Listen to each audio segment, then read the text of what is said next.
And so, welcome to everybody. I know that many people that announced their participation are coming because it's a little difficult to be in the early, quite early morning with the traffic. And also Maria Joao Rodriguez, she's coming and she will reach us in some minutes. And so we decided to begin because we have a very fantastic richness of panelists, and we have also two panels, but we want also to give the floor to participants to have this ping-pong style for questions and answers, etc.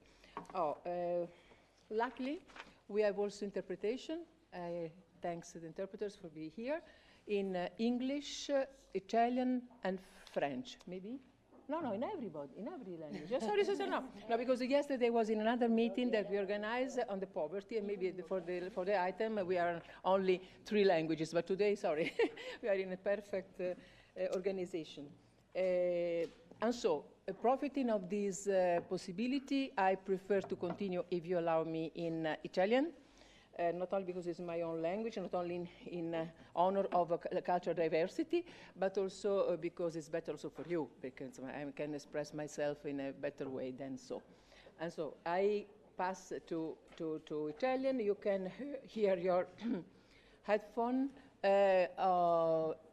Mi pare che English is 2, French is 3, Italian 4.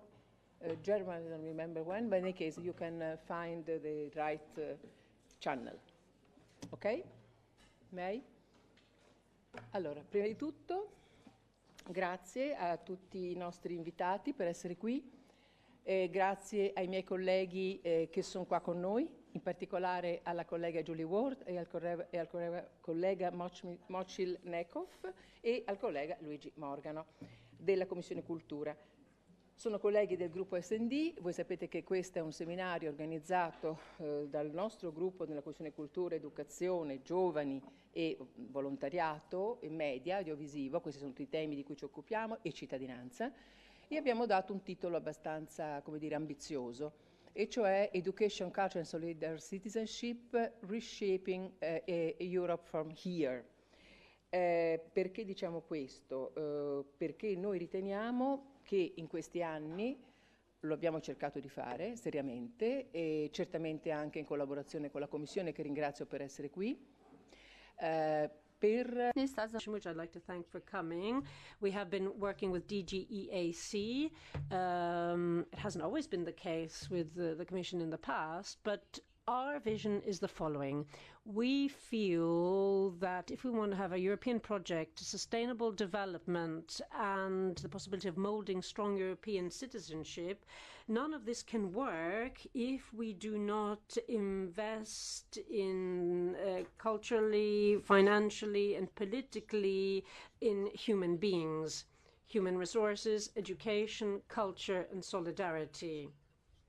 We really need to have active European citizenship, global citizenship, that's another theme, and we need to make sure that people feel that they belong in these difficult times for Europe. We need to make sure that we lay down the groundwork for an inclusive and innovative society, and this we need to do together. And we want to have sustainable development. We believe that culture and education, the 4th pillar of sustainable development, without access to knowledge and education, without the opportunity to speak freely, to express oneself culturally, without knowledge and skills, and without the awareness of intangible and tangible cultural heritage, then this cannot work. It's a finite substance. It might work, it might last for a bit, but all you need is a generation where it hasn't worked for it not to work. So there are examples in Europe. I'll be frank. We have situations even in my country that are tricky, and we have to react. Another challenge is to strengthen the intrinsic value of culture. So we shouldn't just shore up culture because it leads to jobs, but because of its intrinsic value. And I think that we are becoming more aware of that. This is about freedom of the individual, human development, personal development. It gives people an opportunity to develop their own lives, to be interested in the community, to develop analytical skills, and we know how much fake news there is out there. And it's about interpreting cultural and social innovation. I think that as a group, we have tried to work along this path for the last few years. I don't want to drag this out. I know we don't have a lot of time, but the reason we've organized this seminar is we want to take stock of the situation. We want to see what's been happening in the European Parliament and what we're doing together with the European Commission, because I acknowledge the role that they've been playing. But we're also going to be talking about the specific programs. We have 4 flagship programs: Erasmus, and we've asked for the budget to increase threefold. I don't know. I seem to have problems with my microphone. We have a new program that we want to call Citizenship, Rights and Values, and not just rights and values. We have the Creative Europe program, and I'm the rapporteur. And we also have the European Solidarity Corps, which will be an independent institution. But we believe that programs have to be linked to policies, and we want to talk more about European policies for culture, education, cultural heritage, solidarity and citizenship, and new generations. So we want these programs to be at the heart of a more ambitious, bold and innovative policies, because we've got an important event next year. We've got the European elections, obviously the end of this parliament, and then we will have the new MFF, multi-annual financial framework, from 2021 to 2027, and we're working it on at the moment. We're fighting hard. We want a 2-fold increase to the budget of Creative Europe, a 3-fold for Erasmus, and we want to focus on new generations, but we also want to continue having cultural heritage as a priority. Now, we were talking about this with Julie, Luigi and Mircea. What are the medium-term and long-term challenges? What should our priorities be for the next few years? I'm not just referring to the few months that we have left here in this parliament, but we need to think about the future, and we need to see what member state initiatives are going to be taken. We have excellent guest speakers here, highly esteemed individuals, and I'd also like to welcome 2 representatives from Bulgaria. She used to be minister, and she is responsible for education and science for the Socialist Party in Bulgaria, former Minister of Education, Mrs. Anelia Klisarova. I'd like to thank you very much for being here. And then there's Mr. Rampi as well, and he is responsible for culture in the Partito Democratico of Italy, the Democratic Party, the PD. So it's extremely important to make sure that we really look towards a European horizon for our policies. And I think that we're lagging behind. It's the national political parties that haven't done enough. There cannot be an updated European project if we don't think about our national policies. So this is the time frame we're talking about, and if we don't think about this, there cannot be competitiveness. This isn't a matter of sovereignty. This is about sustainable development. It is you have to think about the European Social Summit in Gothenburg, and education and culture was on the agenda to a great extent thanks to the European Parliament. As you know, in the original document, they weren't even mentioned. How could you have a social pillar without education? But originally they weren't mentioned. And we want the long life learning approach to continue. We've been talking about overhauling our education systems. We've talked about this with the European Commission, and this should include social inclusion. We want lifelong learning to be a challenge that we tackle, especially for adults, because there are a lot of gaps and shortfalls here in Europe. As you know, we had a European Year for Cultural Heritage covering tangible and intangible cultural goods. So all of this can go hand in hand. Then in our multi-annual programs, we wanted to have cultural heritage, culture, and the cultural industry and creative industries to be mainstreamed. They are drivers for innovation, a part of the new economy, and lead to jobs. There is also a program that I feel very strongly about, and that's a European artist mobility program. And as a rapporteur for Creative Europe, I felt very strongly about this, and it will be in the next Creative Europe program. Next week, we'll be adopting a regulation on imports of cultural goods from conflict-ridden areas and conflict-ridden countries. We've been discussing with UNESCO. We've asked UNESCO this since what happened in Palmyra and the destruction of cultural heritage, religious heritage in many countries in the Mediterranean and others. We were the first to ask for this in Europe.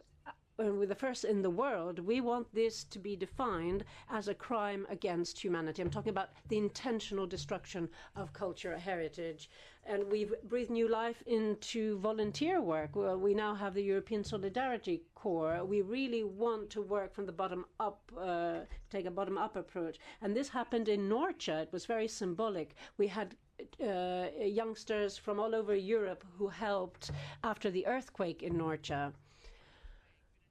Now, we want European education corridors. We've talked about humanitarian corridors for refugees, but we believe in education corridors, of course, linked to grants and scholarships. And then, of course, there's European humanitarian aid. We have said that one of the we need social inclusion. If we want to overhaul education systems, we need to make sure that vulnerable individuals are taken into account, and refugees have to be involved as well. Julie Ward has fought very hard in this area. We've got art, creativity, and innovation, and these are now going to be key skills in what we call STEAM as opposed to STEM, because now we've got the A in the acronym. I think that there's so much potential for intercultural dialogue based on education. We need to recognize history, difficult history that was, but this history after the Second World War, of course, built what Europe is. And we also have to think about the new economy, research and innovation and the potential there. We've got formal and informal skills, and they have to be recognized in curricula. We've got the Europass and European Forum, and we fought hard here. And together with the European Youth Forum, we fought hard for the e-card for European students. We think that this not only gives a certain European student status to students, even those not under Erasmus, but this means that it's easier for students to access services, and of course this is linked to the right to study and the services provided, because the Erasmus grants and scholarships are not enough.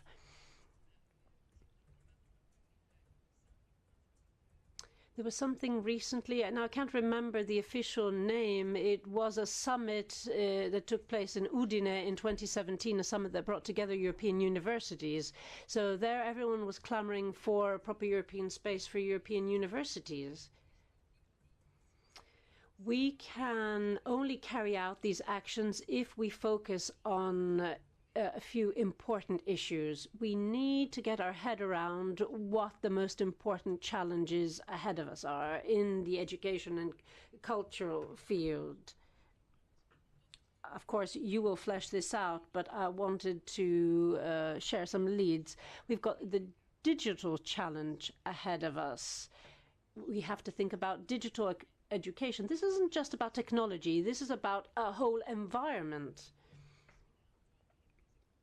So culture and the creative industry have certain challenges, the audiovisual industries do, and of course even research in humanities is facing this challenge, and we've got our Horizon rapporteur here, and I'd like to thank him too. There's so much that is unknown in the Horizon program. Then we've got our cohesion policy, Digital Europe, Invest EU. We need to make sure that education and culture are mainstreamed into these policies as well.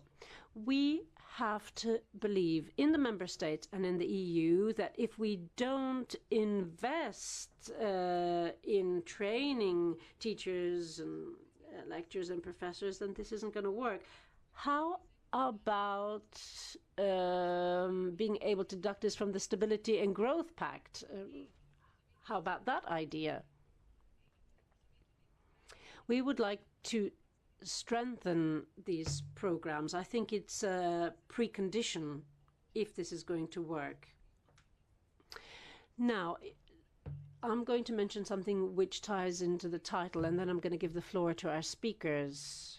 We have talked about our ambitions. We've talked about what we're striving for, and this will all be in the Commission communication on building a European education area. And when I talk about education, that includes universities. We've got a European research area, but we don't really have an education area. Now, in a few words, if you look at the education policy of the EU that was born in '92 after Maastricht, and I'm rather old myself, so I was actually a deputy minister back then, and I took part in the very first meeting that brought together all the education ministers who'd never gotten around the table before, and we had a fantastic education commissioner back then called Ruberti, and it was a great honor for me to meet him, and that's what got the ball rolling. So it was about trying to get education systems to converge. And of course, mobility came in, and benchmarks, quality standards, common evaluation. So we did come up with a common strategy. But of course, at the same time, respecting the principle of subsidiarity that has to be there. But I think that we have to truly bolster an education area. This includes mobility, curricula, and when I say mobility, it includes students and of course professors and teachers. I'm thinking about joint curricula, joint degrees, excuse me, and we need, of course, the mutual recognition of diplomas, qualifications, and time spent abroad. So the Commission is looking into this. That's why we wanted you to come here and discuss this with us, because we want to go down this path. We want to speed the whole process up, and we want the European dimension of European education, culture, research, and university to be used to redesign the European project. I'm sorry I've taken a bit longer than planned. For the moment, I'm still on my own because my colleague hasn't arrived yet, but I wanted to tell you about what we've been doing and what our esteemed colleagues have accomplished. Unfortunately, Petra Kamerevert, the current chairman of the Culture Committee, couldn't be here. She sent her apologies. She had to be in Berlin. And of course, we have Mrs. Libachka as well, a fantastic colleague who's our Erasmus shadow rapporteur. Unfortunately, she sent her apologies because of personal family reasons. She couldn't be here. But I would also like to thank our policy advisors for being here, and the whole team, of course. Now, I'm going to give the floor to our moderator. You might think he's moderate, but he's actually not moderate. He's very exciting and vivacious, very lively. His name is Marco. Have we known you for 5 years? Have you been working on this for 5 years? I think that's how long you've been here. You're very lively, and he will be introducing the panel, and then we'll be giving the floor to our guests. Go ahead, Marco. Good morning from my side, and thank you, Silvia, for the nice introduction in Italian. That's something new for me as well, to get compliments in Italian. Indeed, that's we have this tradition that I moderate one session per year when it comes to the culture, education, youth, and now solidarity as well as a new thing. So we've been working on the evaluation of midterm evaluation of Erasmus+, then European Solidarity Corps when it come out as well, new skills agenda as well, mainstreaming youth issues in the new financial framework. So what we are going to do today, I'm going to help a little bit, as Silvia said, with the moderation. Maybe first of all, some practical things. Are you connected to the internet? If you are not connected to the internet, you can find the papers over there, or if you don't have, let's say, for example, 3G internet. So that's the first element I would like to introduce. Then the second thing are the voting cards. We're going to make a little bit more fun here this morning. It's a European Parliament, right? So let's give a vote, right to vote for everyone who is here. So you have those papers. So let's make it like a traffic light. If you think something is yes, that's a green one. You have a green one? Can I see? Where are the green ones? Yeah, in favor. Okay. Then we have, we need one for Silvia as well. We have the green ones for the no. And you are wondering what is the yellow one? It's like so-so, you're not sure. So what we are going to do with these voting cards, after each, for example, panelist, we can check if you like it or you don't like it. Yeah? Yeah, I hope the panelists are ready for the feedback. That's the first thing. Then the second thing, I'm going to pose some questions before the panel. So we're going to check what is the temperature in the room according to that issue. The questions are a little bit, let's say, tricky. So this is how I made it in a way. Shortly, I will introduce that. So that's the second element. Then the third element is your mobile phones. You have your mobile phones? Yeah? Can I see the mobile phones? Yeah, so before we move to the panel, I want to introduce another element for this session. So take your phones, yeah, and we go, as you can see over there. So I want you to go to www.menti.com and use the code 359525. So go to the Safari in iPhone or use on Android some other browsing program. Yeah. Everybody connected? We need many competence, digital competence. Yeah, as you can see, as Silvia said, that a digital era is coming. So we are already voting in the parliament. So yeah, one person has a pair diems maybe today, no? So that's why he's in the session, no? Yeah, somebody is in nice mood. We have one sleepy person as well. But the good thing with this game is that we don't know who voted. So if you are sleepy, you're not afraid to put over there, I'm sleepy. Yeah. Yeah? Any other people? 26 only? We have representatives of everyone, so that give us a nice input from different stakeholders as well. And I think this is the last question for this warm-up thing. So what do you expect from the conference? I gave just a limited number of answers, so to hear some insights about new programs, to discuss about previous programs, to advocate for my organization, to network, or something else.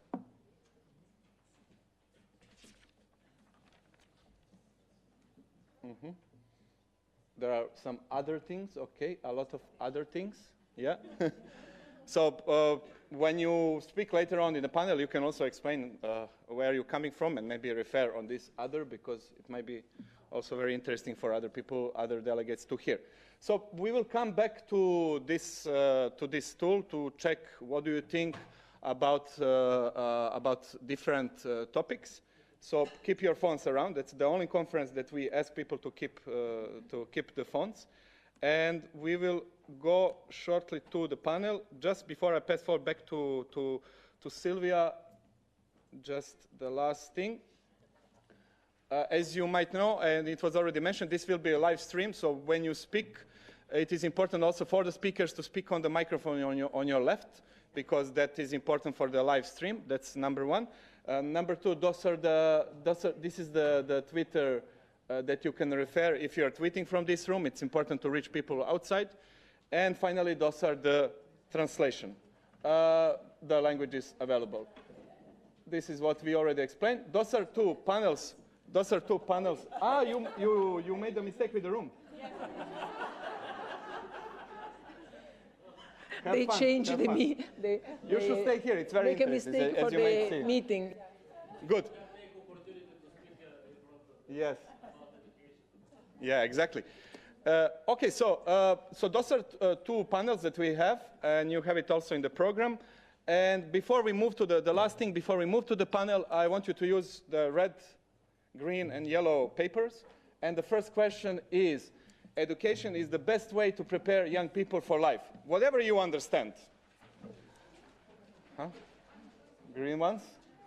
Around. Okay. I'll put so-so, huh? Okay, good.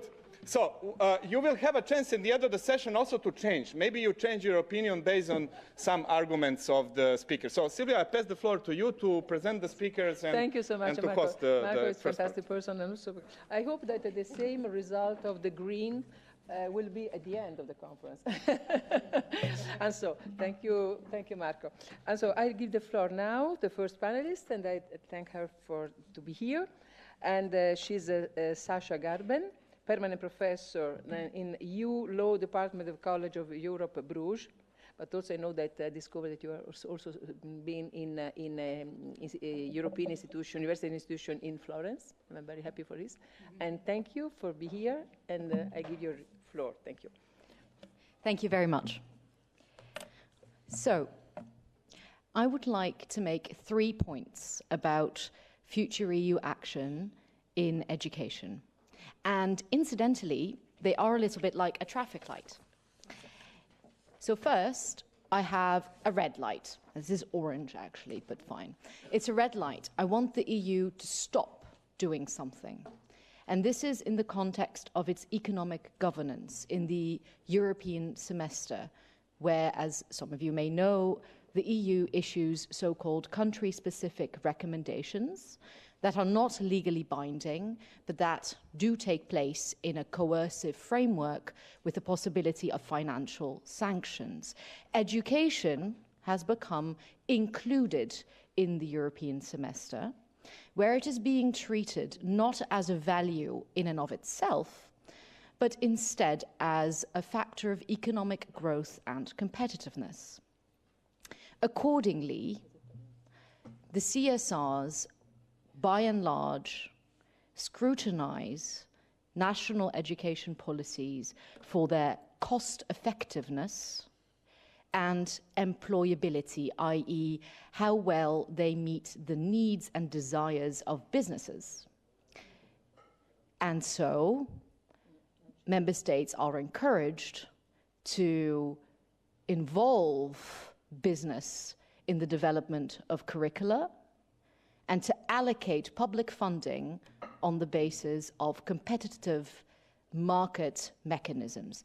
All of this obviously represents a neoliberal view on the role of education in society, which I disagree with personally, but more importantly, as a scholar, I disagree with the way in which these highly political decisions are being taken in the context of an intransparent and executive-dominated forum that excludes the European Parliament as well as national parliaments from any meaningful decision-making. So this is what I want the EU to stop doing. Secondly, I have what I would myself call an orange light, but let's call it a yellow light in this context. An area where I want the EU to continue, but with care, diligence and attention. And this is the area of mobility. Obviously, student and teacher mobility are the cornerstone of the European education area, higher education area. But first of all, I want the EU to become a little bit more protective of mobility in the European education area. What do I mean? I mean that the European higher education area, as many of you will know, is of course a non-EU, much broader project linked to the intergovernmental Bologna process. which includes a great number of countries beyond the EU member states, countries such as Kazakhstan, for instance.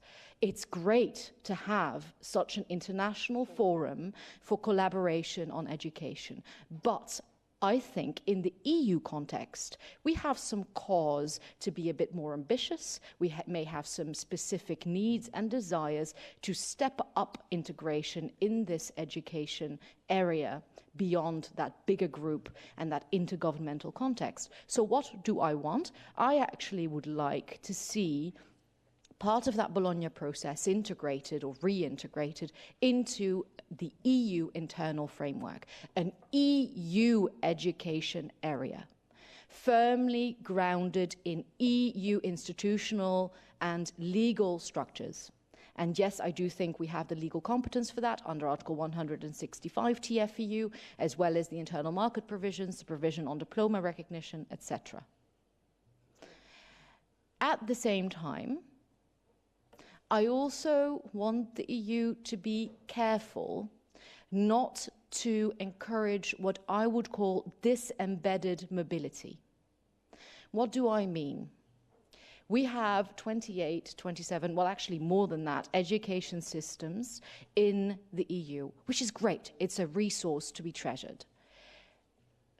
But if you, in a blind way, apply mobility rights and policies in such a diverse context, you may create imbalances, asymmetries. It might have a disruptive effect. This, a minute and a half. A minute and a half.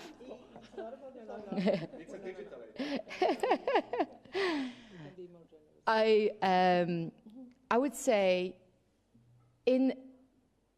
if you create these asymmetries and imbalances, as we have seen in the context of Austria and Belgium, for instance, which had their medical schools overflooded by German and French students who were escaping their numerous classes at home, then which led to a whole range of political, legal, normative problems, you see that we have to be careful. What do I want? I want the EU to invest in knowledge here.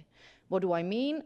Carry out studies as to the comparability and the differences between the education systems, not from the perspective of Europe 2020, but from the perspective of the EU education area. And what policies do we need, and what do we have to be careful of to make this EU education area work? Thirdly, my green light is for the EU to develop more ambitiously citizenship education in schools, in curricula. Contrary to common perception, Article 165 TFEU provides the competence for the EU to do this. A very interesting article recently published in the European Law Review by Chris Grimonprez explains this in detail very convincingly. And I'm just going to say there were 3 proposals she made that I think deserve consideration in this respect. First of all, the extension of the Jean Monnet program to schools. Secondly, the creation of a database on EU citizenship education. And thirdly, the inclusion of citizenship competence, EU citizenship competences in the various competence frameworks and diploma supplements and whatnot at EU level. Right, so there I conclude, but actually I am going to sneak in a final remark, because if I really could have what I wanted, I would replace this whole traffic light that I just described by a roundabout. What do I mean? I would want a revision of the treaty. I would want a proper legislative competence for the EU in this area. Why? Actually, education, as we all well know, can already be harmonized, can already be integrated in various ways. However, it has to happen surreptitiously because the EU does not have direct competence on many issues in this field. So it happens through an intergovernmental Bologna process parallel to the EU. It happens on the basis of the internal market, right, through the back door. It happens on the basis of the semester, through the bathroom window, I would say. I just want the EU to be able to go through the front door on this. It's more legitimate and more effective. I know it's wishful thinking, but I guess that's what we're here for today. Thank you.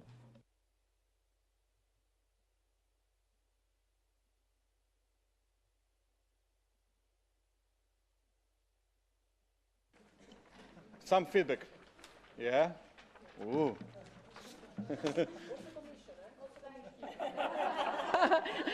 This is a very good sign, but indeed. I appreciate so much this intervention. I'm very glad that you be here. I heard and read something about your proposal in your articles, books, and so on, and I totally agree that we have to be ambitious, that we have to use more what is already inside the treaty. Subsidiarity is not an obstacle to do so, and to increase citizenship education inside any programs, also at the national level. This is one of some of the examples, but your speech has been more deeper than my words, and I imagine that some of the public can recall some proposal. And then I give the floor to Tamara Gojkovic, Vice Director of Lifelong Learning Platform. And so it's maybe that you can give us some results of this platform, of this important educational approach that we inaugurated so many years ago in Europe, and also for reconnecting with this proposal. Thank you so much. Thank you very much. I think that the things that I will mention are very much aligned to some things that have already been mentioned. But I will go back to that roundabout that Sasha was mentioning, and that's exactly what we in Lifelong Learning Platform want to have, a roundabout of learning. We want to have a holistic approach to learning, and we want EU to focus on a citizen, on a learner, and acknowledge that it is about a lifelong learning, that we are learning from the day that we are born until the day that we are here around together. And Lifelong Learning Platform is gathering actually the institutions and organizations that come from different aspects of education area. We gather also organizations from higher education area to non-formal, informal learning, youth organizations, vocational training, and so on. So there's a huge spectrum of organizations that are actually working together to promote a lifelong learning concept. And that's something that we stand for. We believe very strongly, and we welcome every proposal that is related to access to quality education and to voicing the citizens' concerns, and that's something that we want to do. We believe that what's very important is to have the policy coherence. And although we are welcoming very much the proposals also from the Commission side, we believe that we need to break down those silos, and that we need to think out of the boxes. We should not be put into boxes, and there's this impression that we actually are, because each educational institution is always going towards the program where it kind of believes, or is taught to believe, that naturally belongs. So higher education always works with higher education, and it has changed a bit with Erasmus+, and we are very grateful for that. But we believe that we can do more. If we want to talk about education, at the same time, we need to talk about the culture. And we very much welcome the initiative STEM versus STEAM. Yeah. We believe that STEAM is something to support, because arts, culture, and non-formal education, informal learning, that is all that is supporting us as individuals, as active citizens, and overall as learners. And that's something that is developing our soft skills, something that is not only there to boost our employability, for example. Mm-hmm. What is also important, and you have already mentioned, is the social inclusion moment. Social inclusion in the sense that we are not starting from the same point. We don't have the same starting points, and we are different. We have different needs, and that needs to be acknowledged. So if we should not be talking about the excellency. We should be giving opportunities to everybody. And that's something that there's a whole spectrum, again, of organizations and institutions that are working on with people who have a bit more, let's say, sensitive backgrounds, yeah, and do have fewer opportunities. And that also brings us to the fact that we also believe, as I already mentioned, cradle to the grave, so to say, we need to involve all age groups. And that is very important. We are working a lot, and EU is working a lot on early child education. We are also working a lot on adult learning, but we also need to acknowledge that it's not only about that. Not only students, for example, or young people should be mobile. We need to give opportunities also to cultural workers, professionals, to teachers, to educators, as we like to call them as well, to be mobile. And if it's going to be about virtual mobility, that is also something that Commission is at the moment developing, the virtual exchanges and so on, there is a window of opportunity to support people to experience EU at its best, I would say. And additionally, and I will be quite brief from now, we need to involve everybody. Everybody means citizens. We need to listen to citizens. First of all, we need to involve different institutions. We should not be only, again, put in silos or put in those boxes and talk only with higher education about higher education, because I believe that we can contribute a lot by exchanging views. I thought I would not get the alarm, but still. Indeed, we need to talk together about things, and this is what lifelong learning is about. As lifelong learning platform, we are also proposing that instead of student card, which is excellent initiative and should exist, we also have something that is about lifelong learning card. That means that it's not only about those who are studying, but those who are willing to learn and who are learning throughout their lives in different ways. We are proposing also community lifelong learning centers where we can learn together. It's not only that it's going to be young people, there will be families learning together, because maybe young people will also motivate their parents to learn together and to develop, because that's what is it all about. Indeed, and I think that one last point, we need to create synergies. There are a lot of things going on, a lot of things supported by EU, and I think that everybody is very grateful that so many ideas can be implemented. But what we believe is that also we need to create synergies among all those initiatives, and we need to put them under one umbrella, I would say.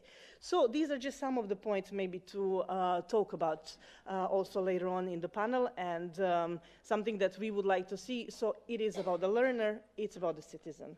That's what we stand for. Thank you. Thank you so much.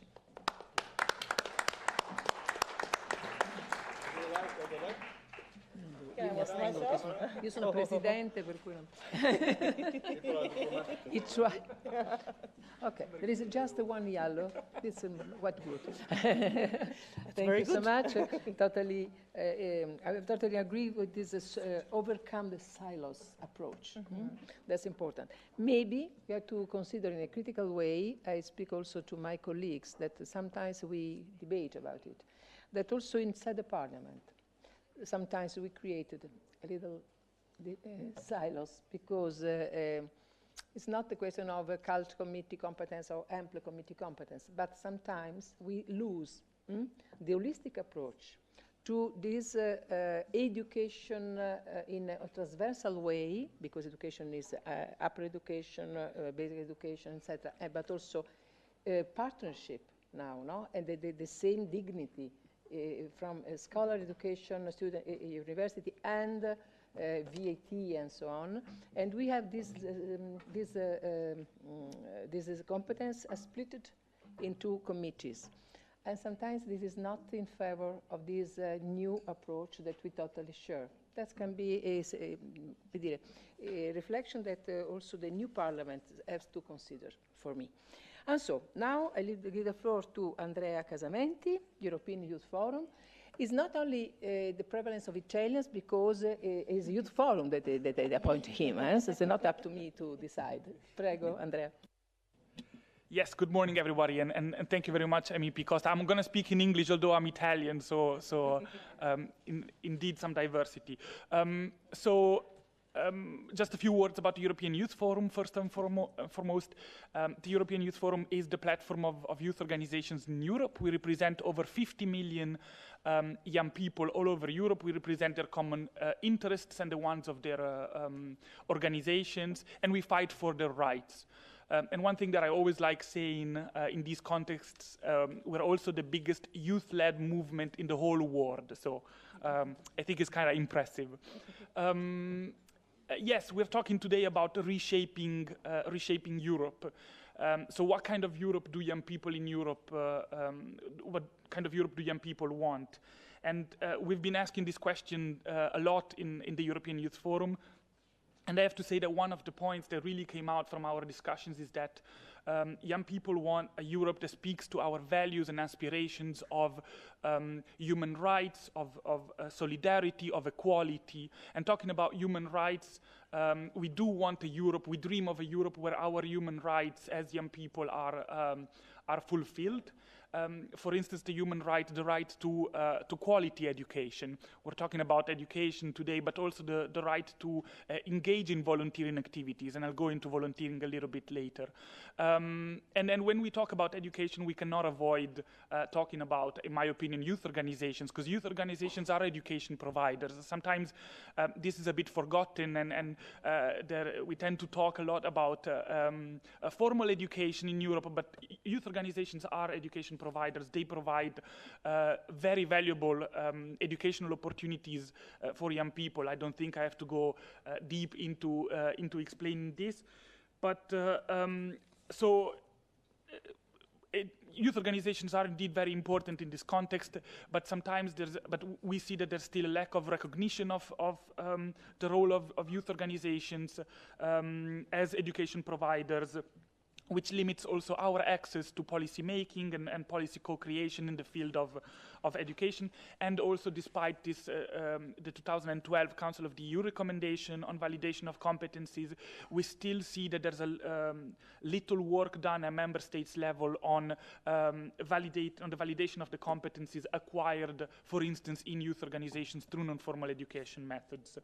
And when we talk about youth organizations, we talk also, of course, about quality citizenship education, because youth organizations do provide a lot of activities and programs that are related to this topic, to the topic of citizenship education, in which young people develop skills that enable them to take decisions, to make choices, and to assume responsibility for their own lives within a democratic society.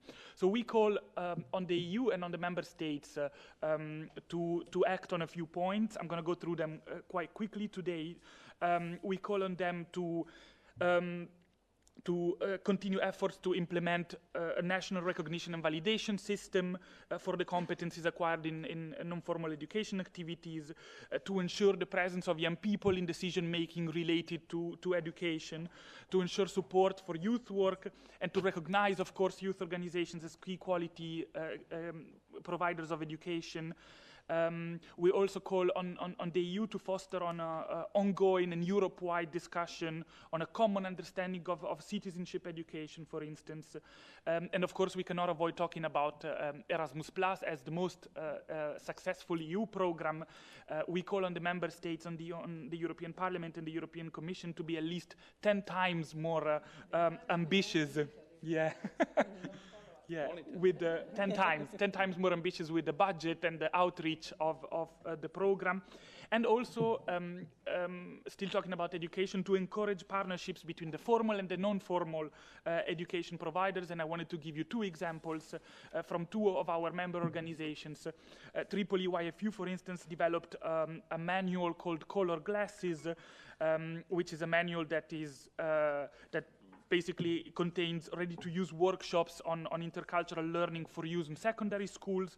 Obeso developed a manual to increase participation of young people in schools, so to develop their capacity management of an organizational structure, and so on. Just a few words also on volunteering. In the European Youth Forum, we absolutely believe in the value of volunteering. Youth organizations are funded, are built on top of the daily work of volunteers, and it is one of our core activities to provide quality volunteering opportunities to young people. But we believe that there are still a lot of obstacles in Europe to volunteering, so for young people to volunteer, and not just when we talk about transnational volunteerings. So we see a need to ensure better conditions for volunteers, And we believe that we can do that by ensuring that the rights of volunteers are recognized and protected through suitable legal frameworks, by recognizing that recognizing the importance and the role of volunteering, by guaranteeing access to quality volunteering opportunities, by providing secure and sustainable funding for volunteering organizations. And we also call on the EU to create a wide EU strategy really aiming at enabling and enabling and creating an empowering environment, for volunteering in Europe. And just a few words on this. When we talk about volunteering, of course, we cannot mention the European Solidarity Corps. On this program, we do welcome this program, and we welcome also the proposal of the European Commission for the next period. So starting from 2021, just one thing on this, we do believe that this program needs to build on the already existing work of youth organizations, of volunteering organizations, and needs to learn from EVS, needs to learn from the challenges and the great work that is already been done by many organizations. And then the aim of the program should really be to support these organizations in their work. Thank you very much. 5 minutes. Yeah. God, it's terrible. You managed. Bene. It's a good result. We take in a very high consideration of your proposal as a youth forum on Solidarity Corp proposal for the next 21st, 27th multi-annual program. And you know, also our position as group, as a shadow rapporteur of my group, that we want to continue this Solidarity Corp based mainly on volunteer, on also training or education to the citizenship and so on, and only a quota for some activities, work activities. We have not to confuse the legal basis of this very important corp, also because I imagine that it also created these informal and not formal competences, and also based on the experience of organization, of youth organization, so on. And so we will insist on this. Thank you for your suggestions. Now I will give the floor to Luciano Saso. Luciano Saso is Vice Rector for European University Networks. The name is Unica. He will explain what it is. And he comes from La Sapienza, l'Università di Roma. Prego. Good morning to everyone. Thank you very much to Silvia Costa for the very kind invitation. It's a great honor for me to be here in this very important room dedicated to Aldo Moro, who was a professor of my university and, as you know, was kidnapped and killed in '78. I remember that day. And I hope the very strict moderator will not be too strict. I will probably take a couple of minutes more for my talk. I will go very quickly on some slides because, of course, I know that most of you are very expert in what I will mention. So the next one, please. Come from Sapienza is a very large university with more than 100,000 students. And I always say it's a good gym for us to actually exercise and to learn about higher education. The next one. And I'm also president of this association, which is based here in Belgium, in Brussels. It's called UNICA, means universities from the capitals. So we represent 49 universities from 37 capital cities in Europe, in geographical sense. So we have several countries not belonging to the European Union, such as Norway, Iceland, Switzerland, Turkey, Russia, etc. The next one. So I would just want to remind, to all of us, of course, we are very expert, about the successes of higher education in Europe. First of all, 1997, we know Erasmus, the next one, was really a very good name, first of all. I believe, I'm a pharmacologist actually by training, and I believe in names. Names are very important, and sometimes also, I would say some of the names of the programs of European Union change, and we know that there's really a lot of work to inform everyone, the families, the students, the scholars about this new program. So I really would recommend to keep as much as possible the consistency of names in European. Erasmus was a very good name because we know that was a scholar who taught in different universities in a period in which a lingua franca was available. We had Latin at that time, so it was actually easier to teach in different universities at the time of Erasmus than not today. And actually it was also an acronym. We forgot that it was an acronym for European Region Action Scheme for Mobility University Students.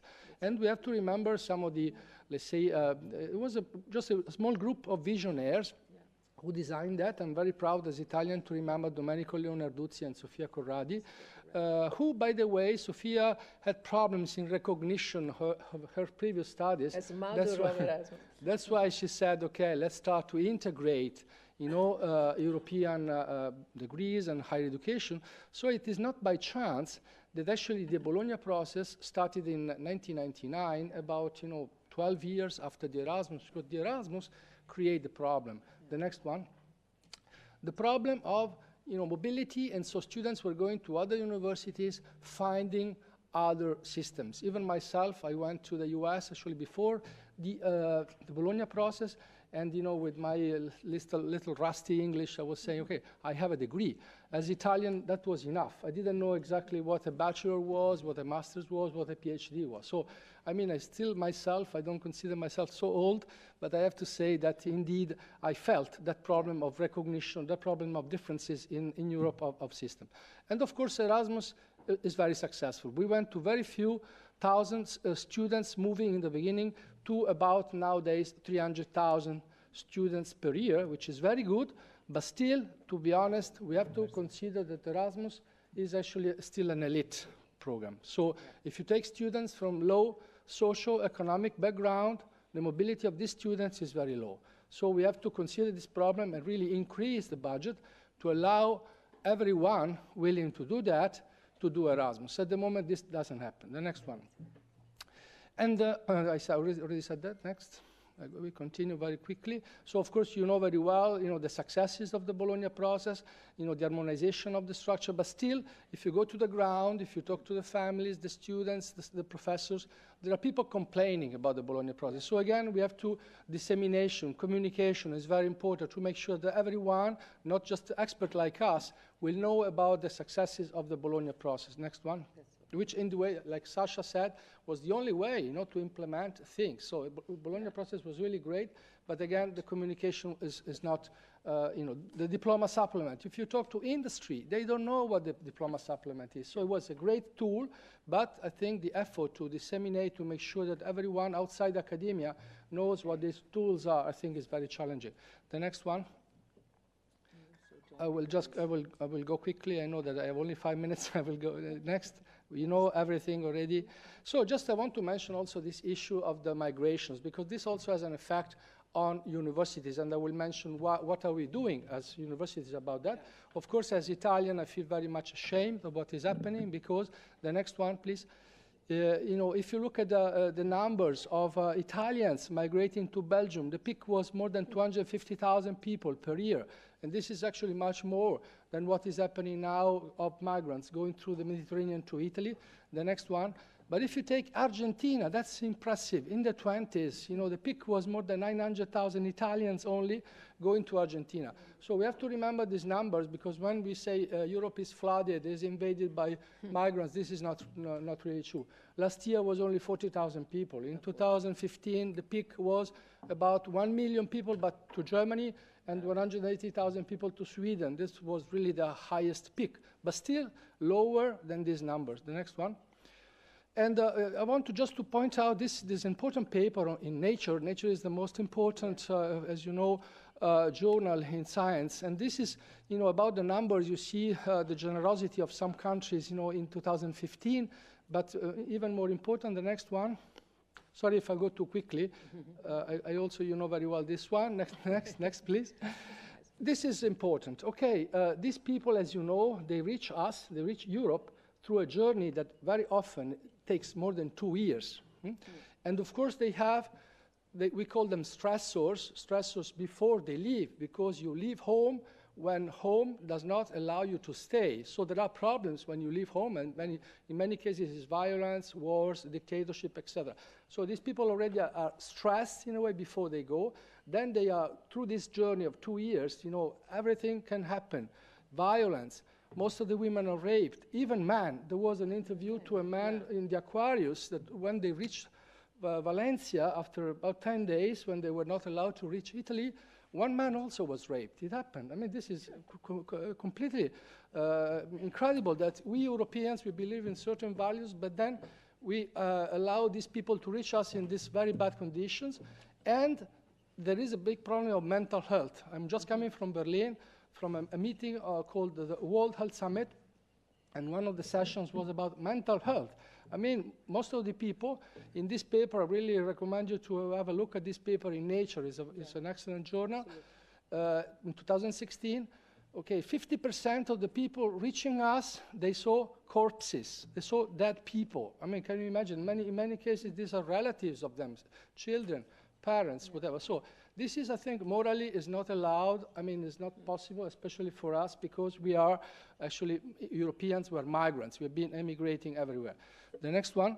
So to be concrete, I mean, there are some actions that universities are taking, like, you know, train, also Silvia already mentioned that, training of experts, education opportunities, research opportunities, even some fast tracks to have, if you have a person, let's say, coming with a medical education, that person can actually help other people, you know, if you recognize the skills. So we are working on the recognition of these skills, even if some formal papers are missing. There are sometimes problems of formal papers missing, but there are ways to actually recognize skills through special exam, etc.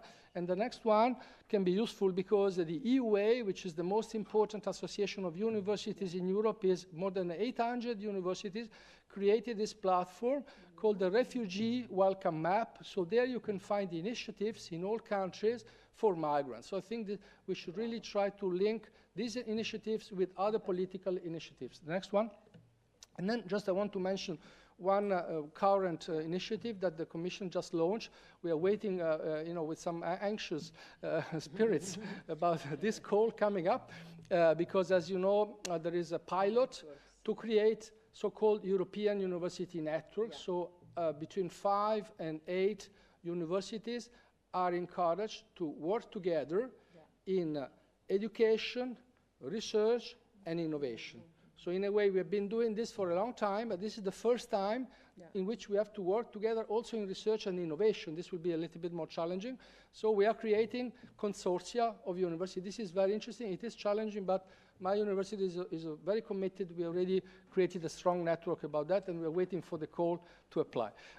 The next one. And also I want to conclude very briefly. I know that the moderator is looking at me, but and by the way, can I have a joke about moderators? I know that in academic meetings we have moderators. When you have a children party, you have, we say in Italian, animateur, the animator. So it should be the opposite, because children are already very active and should be moderated, and academics should be activated. So I think the terminology should be changed. But anyway, and so the one point is related to the digital era. This is, of course, is completely changing everything. You know very well the industry 4.0 revolution, artificial intelligence, etc. So companies say, I'm from the pharmacological part, so I know quite a lot also the pharmaceutical company. They actually don't know in 10, 15, 20 years what will happen. So it is very important for us universities actually to train our students in, in learning. I mean, we have to teach them how to learn rather than provide information. Information is available on the internet. Anyone can find information, but the problem is the framework. You need to have a very good cultural framework, and so more and more interdisciplinary training will be very important. You cannot just have a scientist ignoring art, culture, history, etc. We need to have this integrated culture to face this revolution, and already it's amazing. I mean, there are robots that are doing incredible things already. So artificial intelligence is coming very quickly, and in 10, 20, 30 years, you know, we will have a really very clever artificial machines. The next one. And also, final point, and I really promise I finish, I think also our responsibility as university is to really create more job creators. There are so many opportunities, especially in Europe, rather than just job seekers. You know, it's not like before the people were looking for a job. We should make them available to create new jobs in Europe. Thank you very much for your attention. Thank you so much. Many compliments. Also, it's up to you.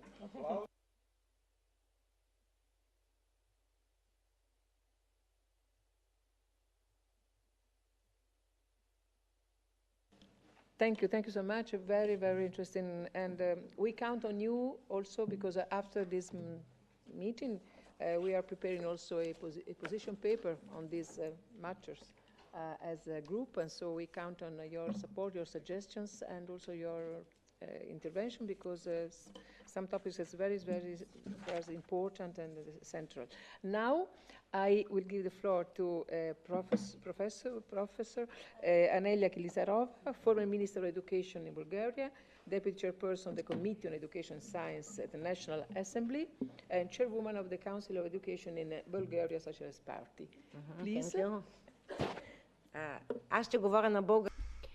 I will be speaking Bulgarian in support of diversity and similarity, and also because I love my language. It is indeed a beautiful language. Thank you very much for the invitation to be here.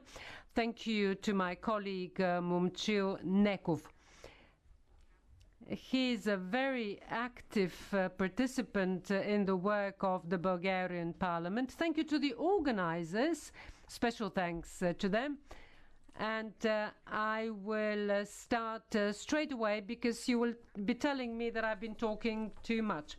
So, unlike the previous speakers, I would like to present our position on the future of education and focus on secondary education because before we talk about universities, we need to focus on the motivation of children to learn and develop.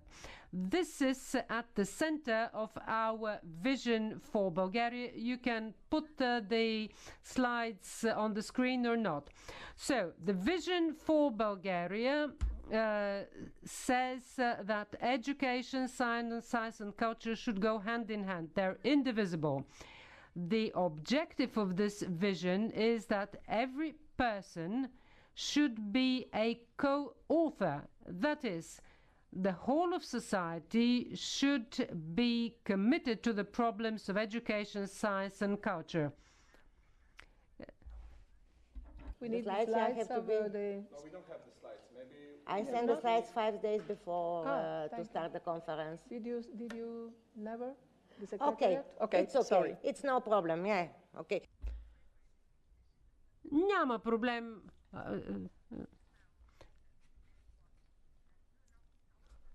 61%, а в нашата страна 60%. In our country, 61% of Bulgarian citizens say that they are dissatisfied with education. You might say this is very bad. On the other hand, it is positive because obviously there is a motivation to bring more people into the efforts to raise the quality of education. Unfortunately, 21,000 children every year are outside the education system, even though, according to the Bulgarian constitution, education until the age of 16 is obligatory. 1/6 of children are early dropouts or do not wish to go to school at all. This is a huge problem. This is why I'm saying that the goal of our vision for Bulgaria is to make every effort so that education should not obey simple and simplistic rules. As Sasha said it, well, that person should be educated so that he can go straight into work. No, this should not be the objective of education. The aim of education is to help young people to develop, to offer them a chance, an opportunity, and to find their place in life, in society, and on the labor market. Tamara talked about it. Sylvia said this. Motivation to learn, skills to learn. And here comes the skill for lifelong learning. Now, this should be at the center of every education system. Of course, the willingness to work hard, to be organized, the critical thinking, handling information, this was all on the slides. Now, what does our vision for Bulgaria suggest? For everything that I've been saying to happen, we need the teacher. Without a teacher, we cannot achieve anything. We have a moderator today. Somebody has to be in charge of the process. So in kindergartens, there should be a full government subsidy. In Bulgaria, there are underprivileged children who cannot go to a kindergarten or school simply because their parents cannot afford it. This is unacceptable. The European Commission has received a child guarantee from the PES. So, healthy eating, mental and intellectual development. Another idea. It is teachers who should be traveling. For elementary school, it is very difficult for young children to get up early in the morning, get on the bus and go to school. Even if there are only 5 children in a village, there should be a school. This would be a way to avoid the process of closing schools, which is a very bad practice. We also need to strengthen digitalization of education. Without digitalization, without infrastructure, this will not happen. We need to train teachers, students, young people want it, and of course it has to be there. And as I've been talking about this, support for personal development, digital infrastructure, we come inevitably to funding. In Bulgaria, 3.4% of GDP is allocated to education. In Europe, this is between 5 and 6%. Our objective is to bring the level of funding up to 5% of GDP by 2020. So what are our proposals? And I would invite you to be our co-authors. So support the poorer and less developed EU countries to catch up with the digital infrastructure and the infrastructure of education. This is very important if we wish young people to embrace European values. Secondly, create an accessible and open online space, a digital environment in education, develop digital curricula which would benefit not only students but teachers as well. There is a university network. Well, why not have a network for teachers, for school teachers, and everybody who wishes to be involved in it? We would suggest that Education 4.0 should include digital libraries. Digital libraries would ensure access to small countries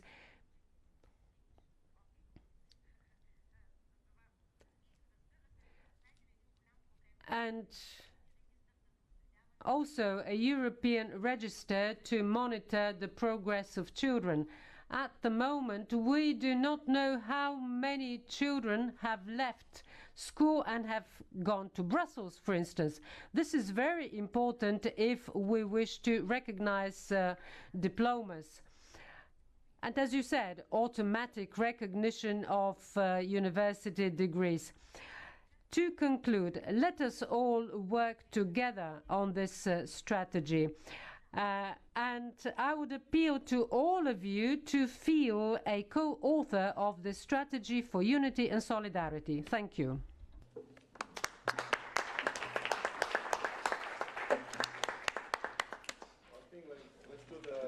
Thank you. Thank you. Silvia? Thank you so much. I totally agree that we have to pretend that any member state devote more money, more resources for investing in education, also for the infrastructures. Maybe that we can share a proposal on this. But I know that also in the cohesion policy can be many resources for infrastructures to increase also the access. That's the first our objective of students, of young people in early age to the right to study. That's very, very important that you mentioned this. And now our moderator. Okay, so the floor is back to me.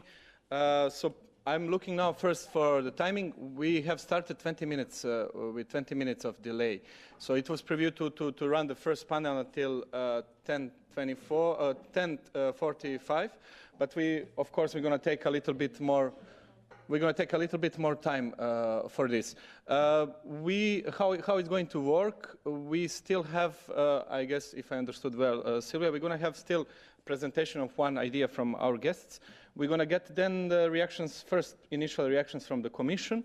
Then we get to some opinion of the MEPs, and then we can have open floor for the questions and any kind of opinion from your side. So I think we can run this panel until 11. That give us still time for the second panel for let's say 1 hour and 15 minutes. So I think it works good like this. So maybe shortly you can present yourself, give a very brief presentation of idea, and then we can go on as I presented. Yeah, please. Yeah. Thank you, everybody. Thank you to Silvia Costa for inviting us. It's a very big honor for us to be here.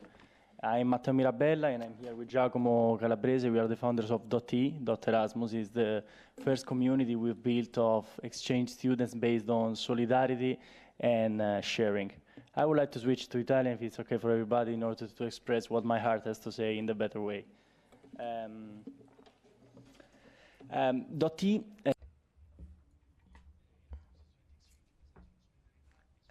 .E is based on sharing and on solidarity. We built this with Giacomo when we were on an exchange in Brazil and Seville. Yes, there's a mobile application which is going to start next week, which responds to the needs which we met during our exchange periods. We met a lot of young people with whom we shared the same idea.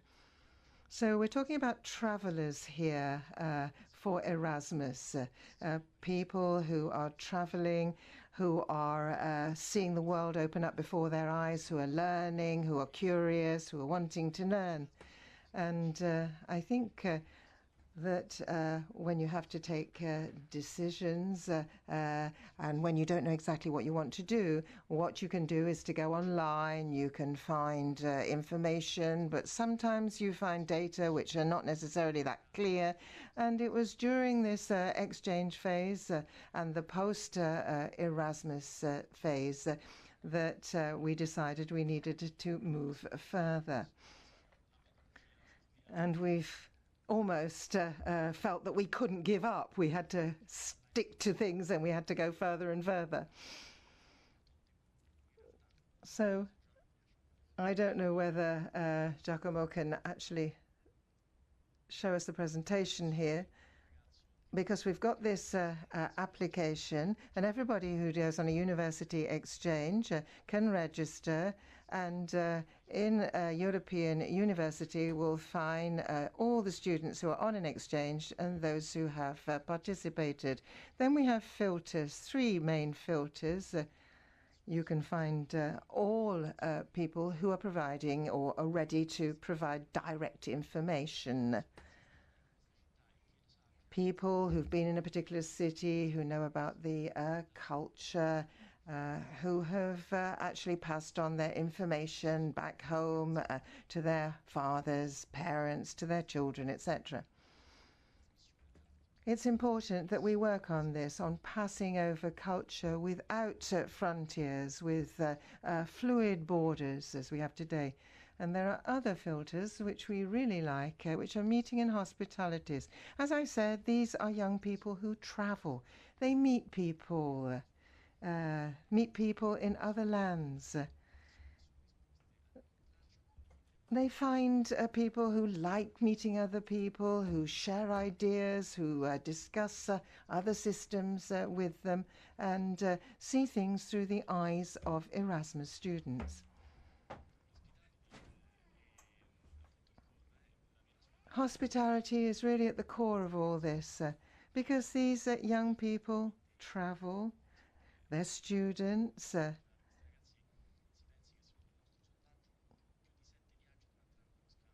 and when we carried out a survey, we found that they travelled at least 7 times during the course of their project. So they moved all over the place. And what they needed, in many cases, was to find somebody who would host them. So we decided that in Doti we would have this hospitality sector. And then, of course, people come back home to Brussels or elsewhere, and they tell people their story. And we think that this is something which builds up trust between students, trust between countries. So thank you very much, everybody. Thank you very much for the 2 inventors of this app. And if we do have time a little bit later, we'll show it. But this is an app which has the 3 issues, the 3 things, meeting, sustainability, and hospitality.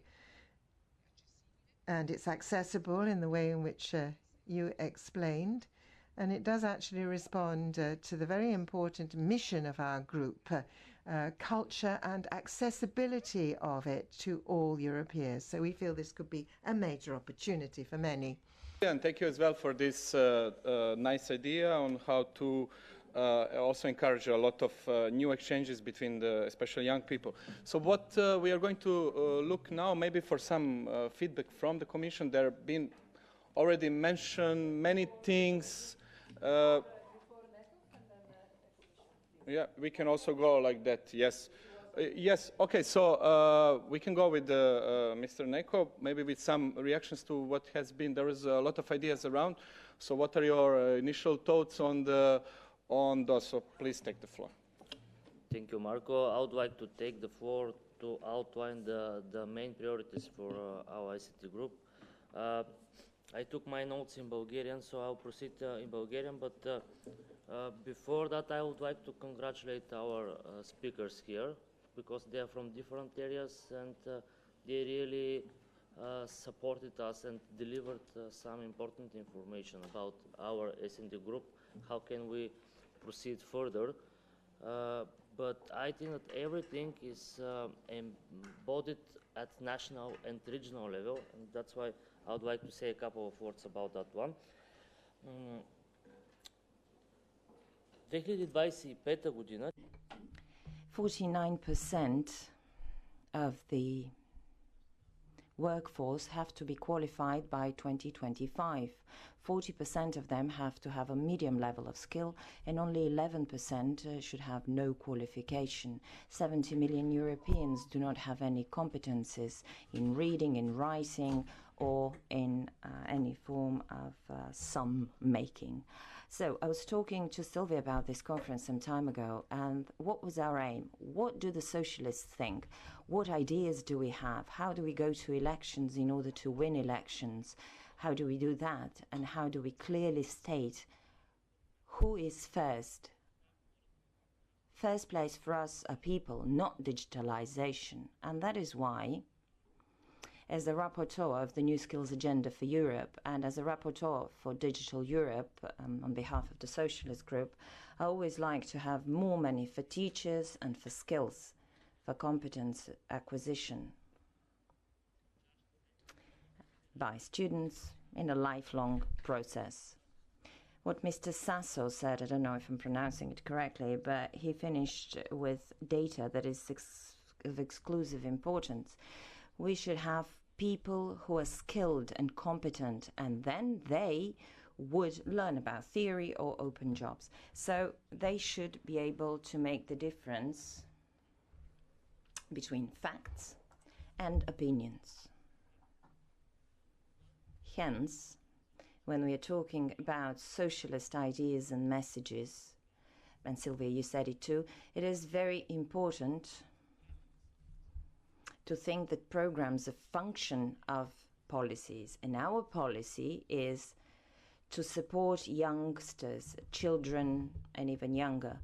That is why I support the child guarantee, because this is the most vulnerable group. It's much more vulnerable than the adults, and from childhood, everything stems. So what I would like to do in Bulgaria is to have an inclusive process in the country so that everybody goes to school. And after that, you give them basic skills in reading and writing, etc., so that develop. And also, I would like to have vocational education and training back in its rightful place. In the past century, we had a very good basis for that. We had excellent results in vocational training, and many European countries even borrowed our practices in the past century. Another priority that I've been working on the last 4 years is the informal or non-formal education and training. And let me finish by what I started with about regional and national levels. We need financial support from the group even. And tomorrow, Silistra, which is my birth town, it is on the Danube. It's a very small town, maybe the easternmost part of the European Union, I don't know. So there will be a study presented.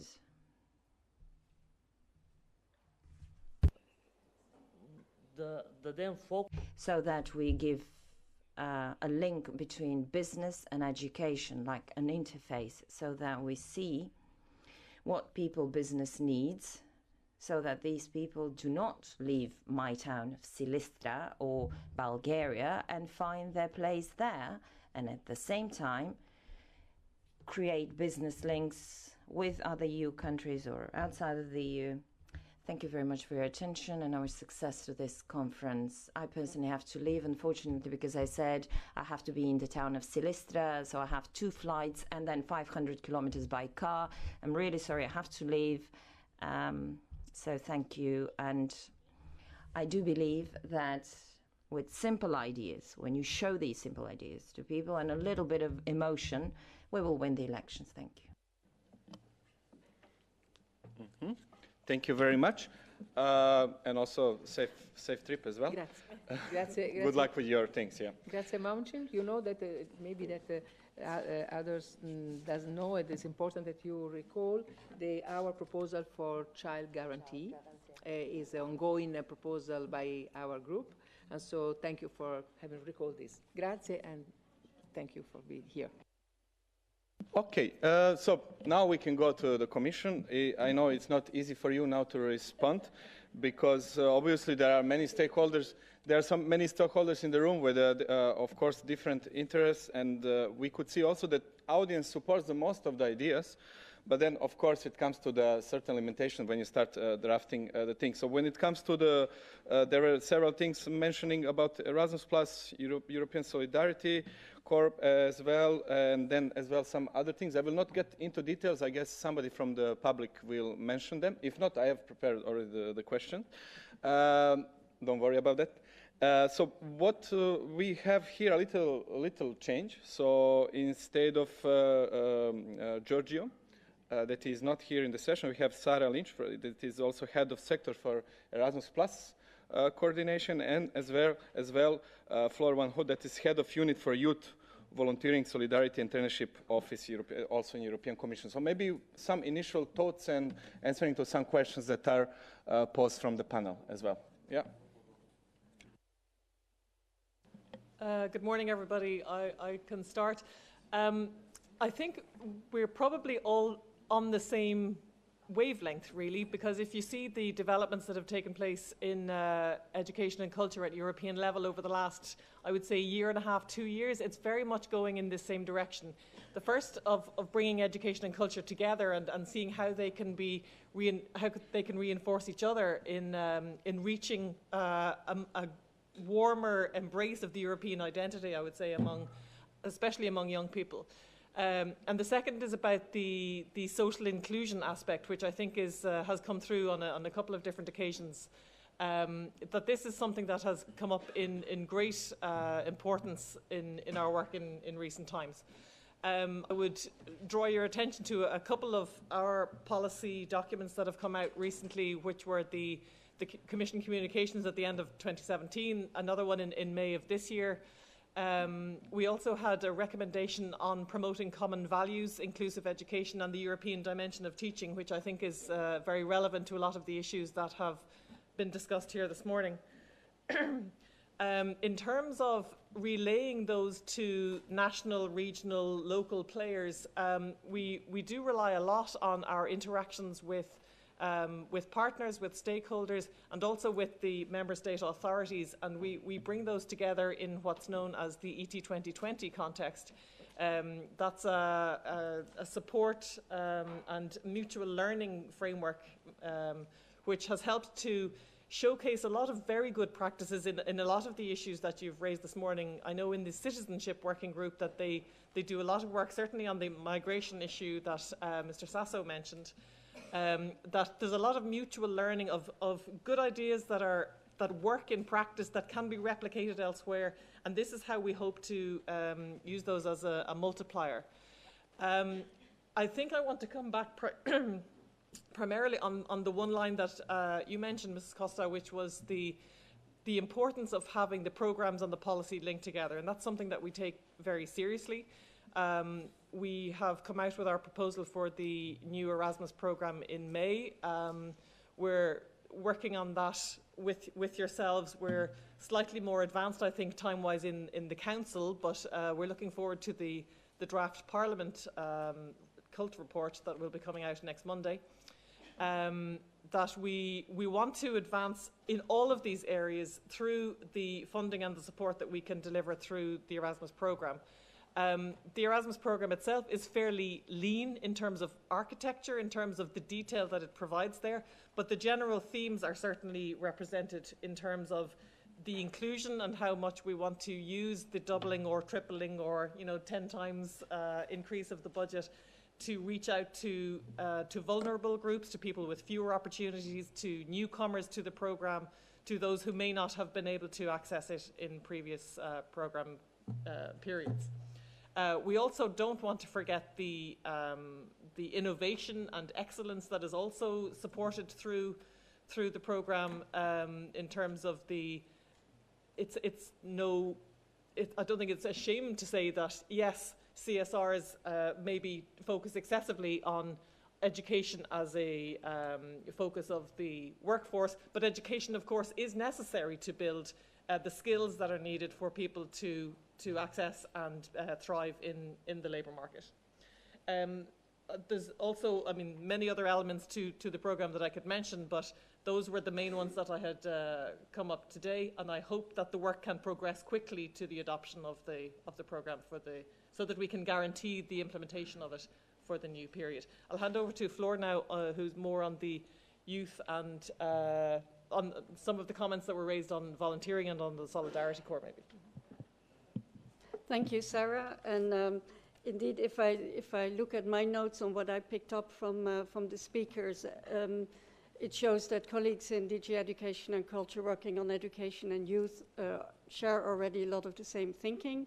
So when you mentioned the needs to cut to silos, I think here in DG Education and Culture we're doing our best. And indeed, what I wanted to add on this topics, values, inclusion, citizenship are actually also very much the priority areas we work on in youth policy. So they increasingly converge, and the Erasmus Plus program has greatly helped to reinforce this kind of cooperation, working across different sectors, having partnerships between different organizations, as some of the speakers had said, is a very good and important thing, where everybody can learn and discover new ways of working, and probably deformalize education a little bit, and perhaps create some formalized approach to validation of non-formal learning. So these kind of approaches can really genuinely bring new ideas and to the benefit of everyone. So what is happening in the youth field, indeed, we're very proud that now, since I'm counting the days, 11 or 12 days, the Solidarity Corps is really there. The first call for proposals has closed earlier this week, and our national agencies are very keen to start evaluating this project so that by the end of the year, the core members can really go and work on volunteering and solidarity under the new legal base. We're also currently discussing with the Council the new EU Youth Strategy. The Commission has proposed that earlier this year, and this strategy is generally axed on two pillars. On the one hand, citizenship, participation of young people in civic life, but on the other hand, while doing that, also learning and developing one's skills. Because what Andrea said from the Youth Forum, I could have made my sheet greener if I could, is whilst engaging in organizations, whilst putting your energy and efforts to society, you actually gain a lot back yourself. I think this is also maybe an experience that you try to promote as well with your app. And so we feel this is important, and the new youth strategy is very explicit about that. Compared to the previous one that had 8 fields of actions, we really want to bring out the added value of youth policy itself in its own right through 3 what we call keywords: engage, connect, and empower. Engaging is about listening and talking to young people when it comes to policy making, having a dialogue, knowing what is important. We can learn a lot from the experience of young people, and for them it's also a way of making democracy come to life. Connecting is equally important. The core already came up, but it's much more than just the solidarity core. There are many different ways in which we can connect young people. And the great thing about all these programs is the outcome and the impact is amazing. It's always the best part of our job to ask young people who've been on an Erasmus, who've been on a Solidarity Corps activity, and now the Discover EU Travelers, what they learned, and it always comes straight from the heart. This experience of meeting other Europeans, of discovering other traditions, and life is larger and there are more opportunities outside of your own country. And this is always the common thread to all these mobility programs. Finally, empower, because we want all young people to have access to this, to be able to benefit from these kind of opportunities. And for some, it goes without saying, it happens, but others need the support of youth workers or organized structures to be able to know that this is an opportunity. Sometimes they don't understand why it's so important for them. And sometimes, and especially for young people that drop out and are very demoralized, it is an amazing way to regain confidence and discover that you can invest in your skills even after a failure in school, for instance. We have a lot of tools. I think in the current thinking, the numbers, we're almost reaching the end of the alphabet about how we can bring this to life. But we're ambitious. We want tools in the new strategy that really make us go from talk to action, and we're very committed to play our part. And we count on the member states and the youth organizations, young people, Parliament, and everybody else to be with us on that journey. So I'll end here. I'm very aware of the clock. Thank you. Thank you very much. Should we give also the voting for the Commission, like in a package, no? I know everybody wants to keep a good relation with the Commission, but let's be honest, no?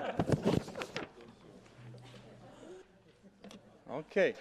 There are some yellow papers. It means we're going to have also nice discussion. But before, I think we also need to give a little bit more time here for this panel. So before yes.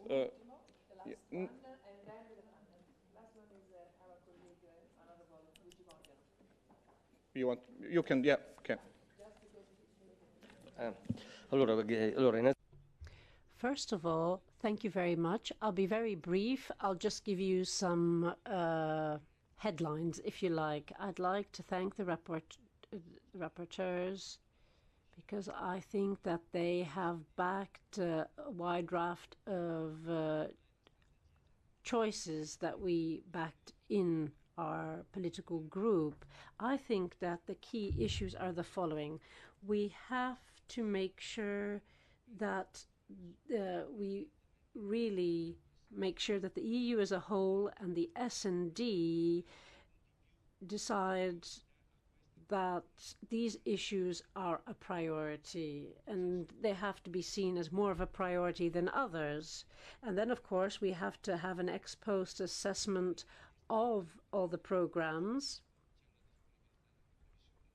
I know the European Commission is willing to do this, but sometimes it isn't easy because there are maybe silos within. But I do believe that we can use what is there now. That doesn't mean that we shouldn't take further steps forward, but I think there is a solid basis for doing work as things stand at the moment. Now, everyone has said that education should be about full training. We just adopted an opinion on Horizon 2020 to 2027, and we really flagged up the importance of this. You can have a traditional curricula, of course, but you need to include skills throughout school and university. We need to make sure that you have proper and comprehensive humanities education, and you have to have the whole concept of citizenship, of civic education. We voted on a resolution, and it's a shame that Mrs. Libacka isn't here. Mrs. Costa referred to her, and I'd like to thank her for the initiative she took on overhauling European education and modernizing it. I think we all feel very strongly about that, and I think that's something we have to focus on if we want to make any changes on an operational level. And then there's the European social pillar. We managed to insert the cultural dimension into the social pillar, and I think that that was an important step forward. All three EU institutions see eye to eye on the importance of such a commitment. And now I think that this is something that occurred in a similar manner before Lisbon and paving the way for Lisbon. I think that these are important steps that we mustn't skip. Then 2018 is the European Year of Culture. I know that's not enough, but it's a good starting point. Now, on the European Social Fund, maybe we need to look into that in a bit more detail. I know that we can't cover everything this morning, but there's definitely room for improvement there. And then, behind all of this is the issue of resources. We need to look at the MFF and then the EU's own resources in order to be able to tackle the main challenges. I know that this isn't the right place and time, but since I'm a member of the Economic and Monetary Affairs Committee, I thought I'd mention that. And it's no coincidence that Sylvia talked about the Stability and Growth Pact at the beginning.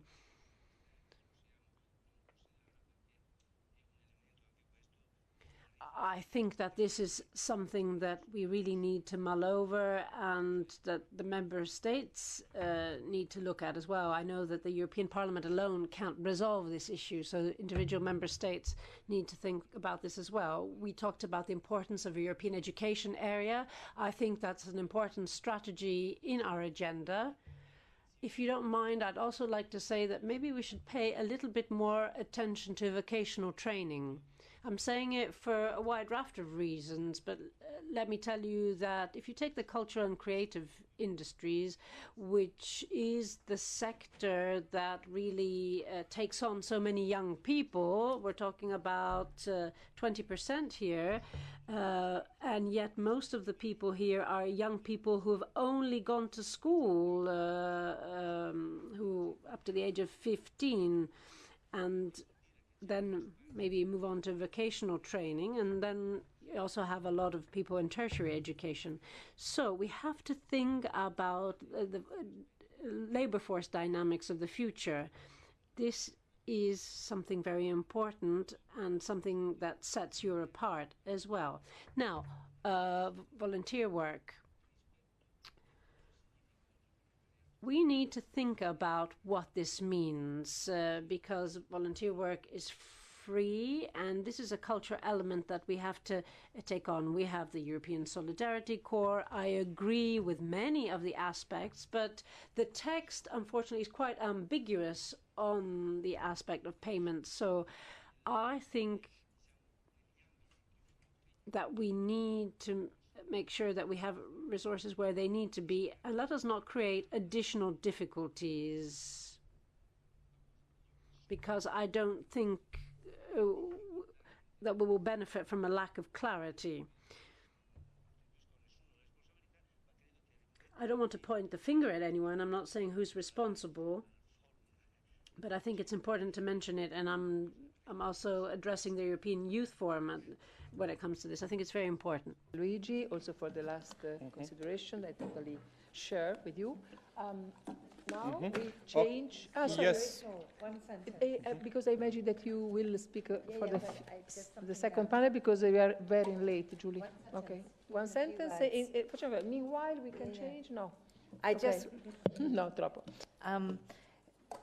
My colleague said many things that I agree with, and but I just want to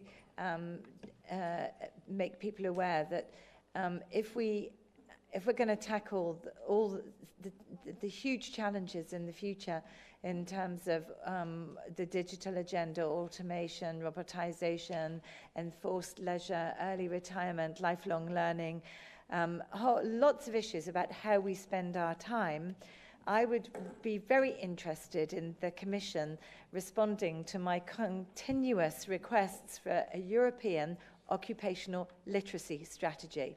Now, I have spoken in the past week to the Commissioner from Entrepreneurship about this, and I keep mentioning it because it is an area which could apply to every single person. There is not a single demographic group or age group or anything for whom this would not be relevant. And we need to come up with strategies that are inclusive of the whole of society. People are doing quite well financially, people are not doing very well, refugees who are coming, people who are retiring, people who are in work, people who are out of work, young people who are not even, who are still thinking about it.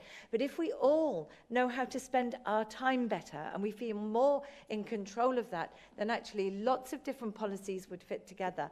So I'm being very, very boring in the last 5 months, 6 months of my mandate, but I keep repeating this because I know if you say the same thing over and over again, like I did with STEAM, in the end, it goes into the Commission language. So occupational literacy needs to be my other legacy.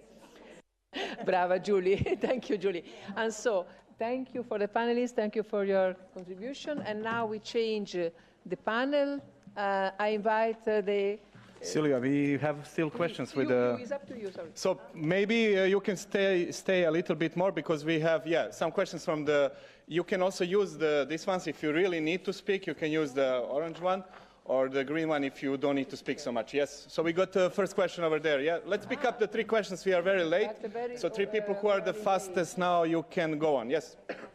So Angel Gudegna from Don Bosco. Parlerò in italiano per rispetto al. I'm going to speak Italian to show respect to the founder of Don Bosco, and because I'm going to be talking about vocational training, because that wasn't really mentioned, and I'm glad that the MEPs who spoke mentioned vocational training. Why am I saying this? Because I used my yellow card before, because I think that companies have to be involved, but it's education institutions that are responsible. It's our responsibility, and Mr. Morgano talked about the cultural industry. If we're not really up to date with what is happening, we're not going to be able to do this. But it's technical colleges as well that need to understand what we need to do, because Italians are familiar with Don Bosco and our foundation. Now, what are we going to do with the 60% that aren't going to have more than secondary education? We need to think about vocational training mobility, and the S&D has to be involved. I think it would have been useful to have heard this. Our Bulgarian guest speaker talked about needs, not in education or training, and the fact that we have to pinpoint who they are. We have to make sure that they go towards a more skill-based training or education. Technical education doesn't mean that you won't have kind of values linked to humanity and so on and so forth. I'm sorry that at the moment I'm not really talking about education for adults. I'm thinking more about children. But I think that it's the education institutions that have to shoulder the responsibility of this. Other two people, yeah. Thank you very much. Raffaela Kira from the European Association for the Education of Adults. I very much agree with Professor Sasso, who said that the name of Erasmus is very important. I believe as well that Erasmus, the name, carries a message. That's why we believe that the plus should stay in the future program in Erasmus Plus, because if we think about the program, it's not only about higher education and mobility, but it's also about other sectors. It's about lifelong learning.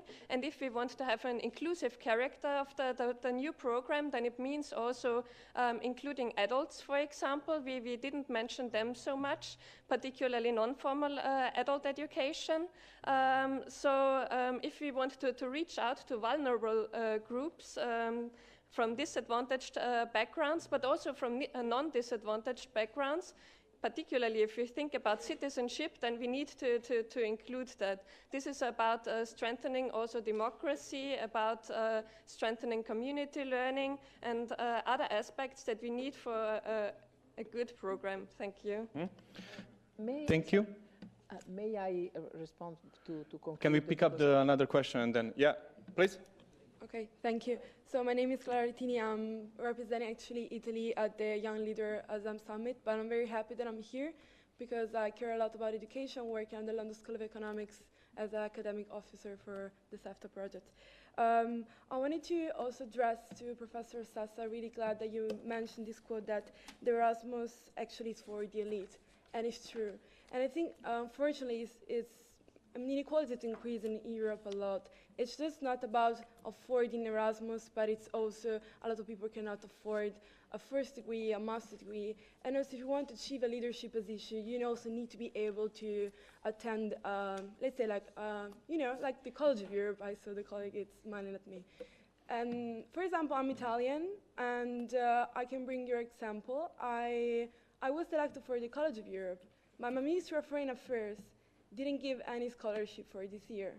And in order to attend an elite school, I need to go to a bank and get a loan of 25,000 euros. Do you think a bank can give us that amount of money in 3 weeks? No. So, and now it's very funny situation because now I'm in the UK, and with the Brexit situation, at least now in London, I can afford really leadership in a really elite university. But I think maybe instead of addressing our money and our funds from the European Union in these parts are very important as volunteering, etc., I think we should use that money to create more projects as the Erasmus Mundus, and in order that more people can achieve leadership position, and we also address and stop populism, which is spreading out. Because we see as the elite, they don't care about what we're saying right now. So I think if make possible that everyone is able to go to LSE, to the College of Europe. It's not impossible. We're not talking about something no sense. I think that we will solve also other issues. Thank you. Thank you. So before I pass the floor to Silvia also to close the panel number 1, I have prepared, I knew that this question will come up into the session, so I ask you to take your phones, because the next question is, should the Erasmus Plus program keep the plus in its name? You see, I'm prepared for the session, you know? Yeah? Let's see.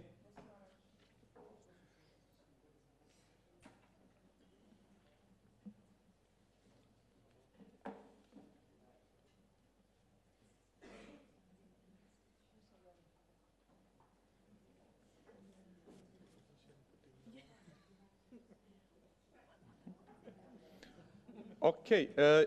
We got 3 questions before. Before I pass the floor, I guess, Silvia, to you to close, and maybe, is there something maybe from the Commission to react on those remarks on before, or it was covered? Sorry, we have something no time to react? now because okay, Silvia, I pass for you to close then. Okay, thank you. In italiano. Allora, prima di tutto, First of all, I talked about the importance of education and vocational training, and that they're equally important. We believe this, and I'd like to repeat this, and thanks for flagging this up. I think it's not just about giving young people a second chance, but it's also about integrating this into the system. And someone mentioned silos and breaking down the silos. Now, in my region, I worked very much on vocational training and technical colleges. In my region and in my country, we're lagging behind. Other countries such as France and Germany have been doing quite well. So non-academic training, dual system, technical colleges, I think that is the main challenge if we want to make sure that both options are seen to be on an equal footing. And then, of course, we've got the whole issue of benchmarks too. Now, on P+, collega Libacka. I agree. I hope that Mrs. Libacka, the shadow rapporteur, agrees too. We take it for granted that everyone has understood that Erasmus isn't just a program for university students and mobility. This new situation has been there for 5 years, but I can assure you that there's still a lot of confusion. If you don't speak to experts, so many are saying that, oh, it's a shame that you don't have this for school. It doesn't include vocational training. It's not included for researchers and young people. And yet we really backed the youth program. And then, of course, Erasmus Mundus is often unknown as well. I don't want to go back to the old names, although they could have worked pretty well under the umbrella term of Erasmus, but getting rid of the plus sign might be tricky, because then people might think that the new programs aren't included. We agree with the Commission. Mobility for young people in these technical colleges is important too. I think that we have to be aware of the fact that there are people who are having problems understanding this. D'onore non ha molto funzionato. We've also had problems with certain prizes. Maybe we need to think this through again, because it didn't really work, and we have to talk to young people as well. And the fact that you have prohibitive costs, and I'm fully familiar with this. We have to find a way of increasing funds and giving out better grants, more generous grants. We have to find a way to improve access that young people have to this. I'm sorry, I'm going to stop here because I don't want to take away time from the second panel. Perhaps I could invite the members of the second panel to come up here. I think that maybe I could just mention 3 final words. Let's educate Europe. Let's educate in Europe with compatible and comparable systems, and let us have a European education area. These could be the 3 concluding remarks, and I'd like to thank Yorgos Grammatikakis for joining us just now, and Daniele Viotti from the Budgets Committee. He, of course, deals with a lot of these issues that are important to us. Okay, thank you. Thank you, Silvia, for concluding. While the new panelists are coming to the stage, I would like to ask a bit so we can warm up for the next panel.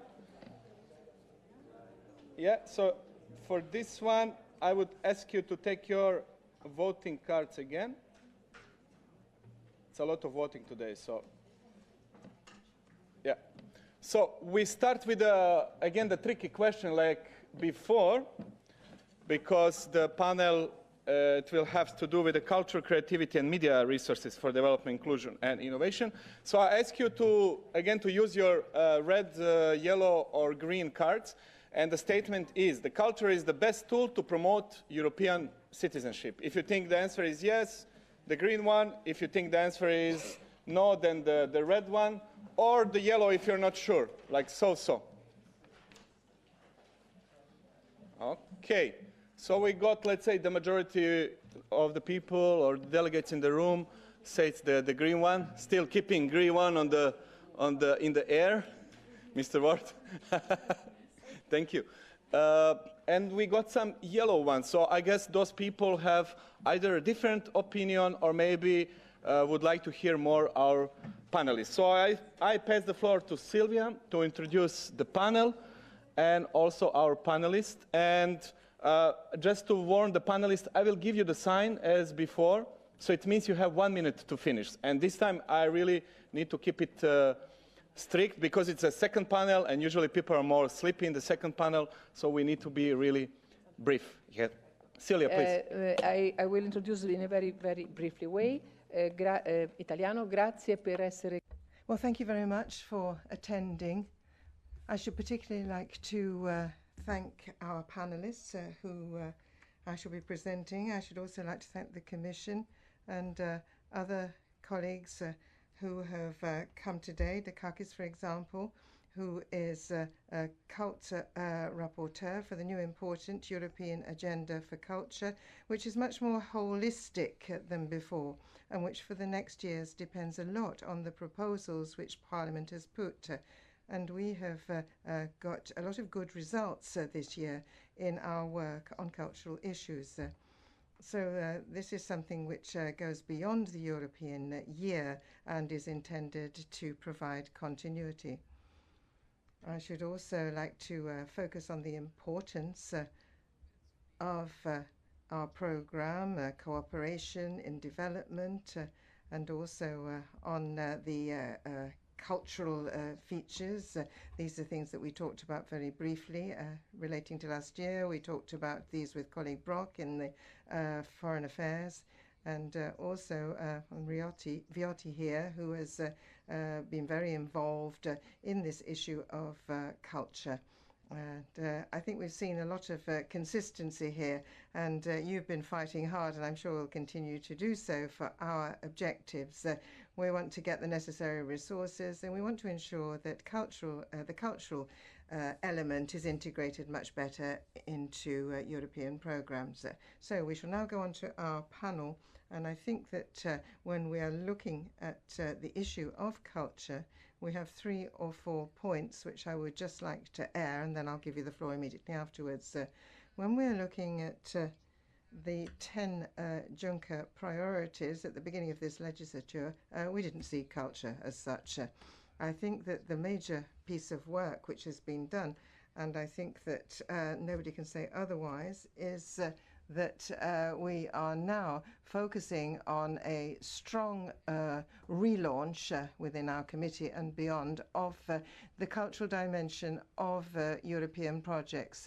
First of all, we want to ensure that we go back to an integrated management and proper participation of all the elements relating to culture, whether we're talking about material culture, digital, or all different aspects.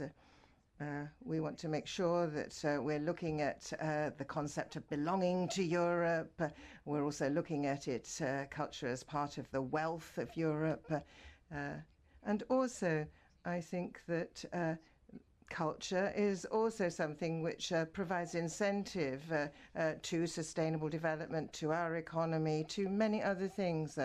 And so this is the proposal which we put, and initially we didn't get the agreement, but this was our proposal for the European Year of Culture. Now, this is an initiative which covers the whole of Europe, individual countries, of course, but also it's transnational.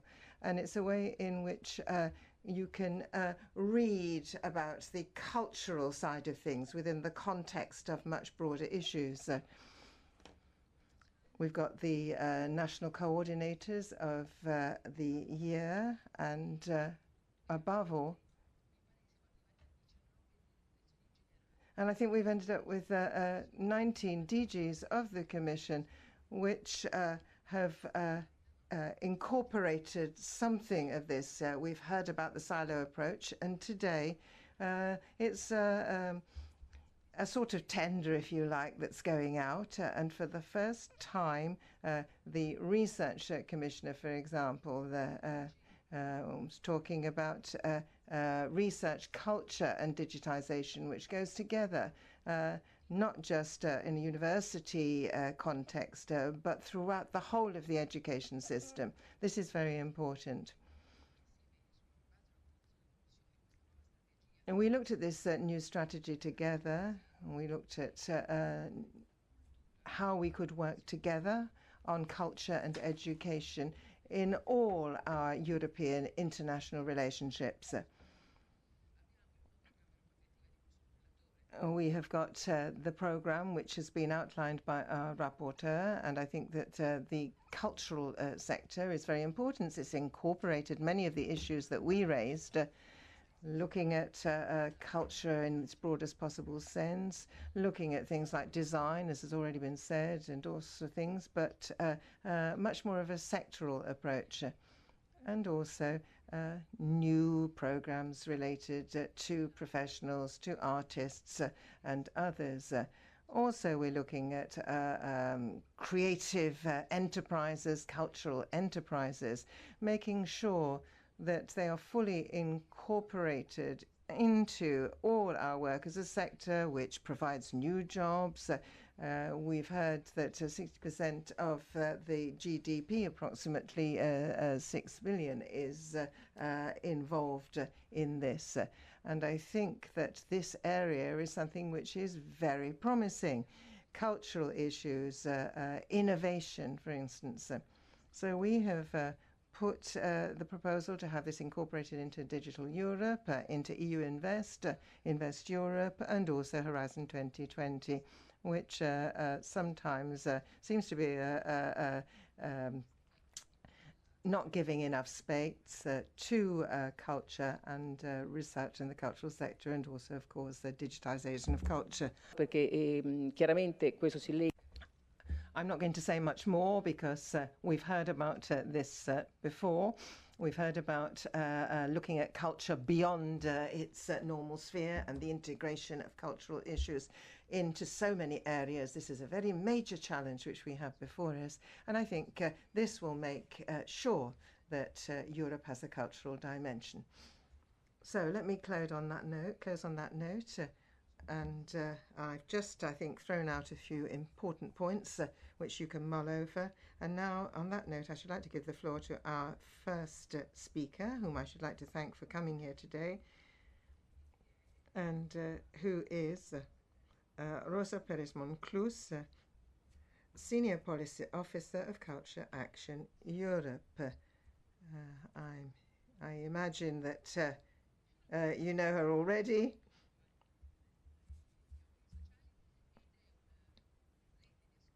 And she actually represents a very important cultural network, and I should like to thank her very much for having provided an excellent document for us upstream.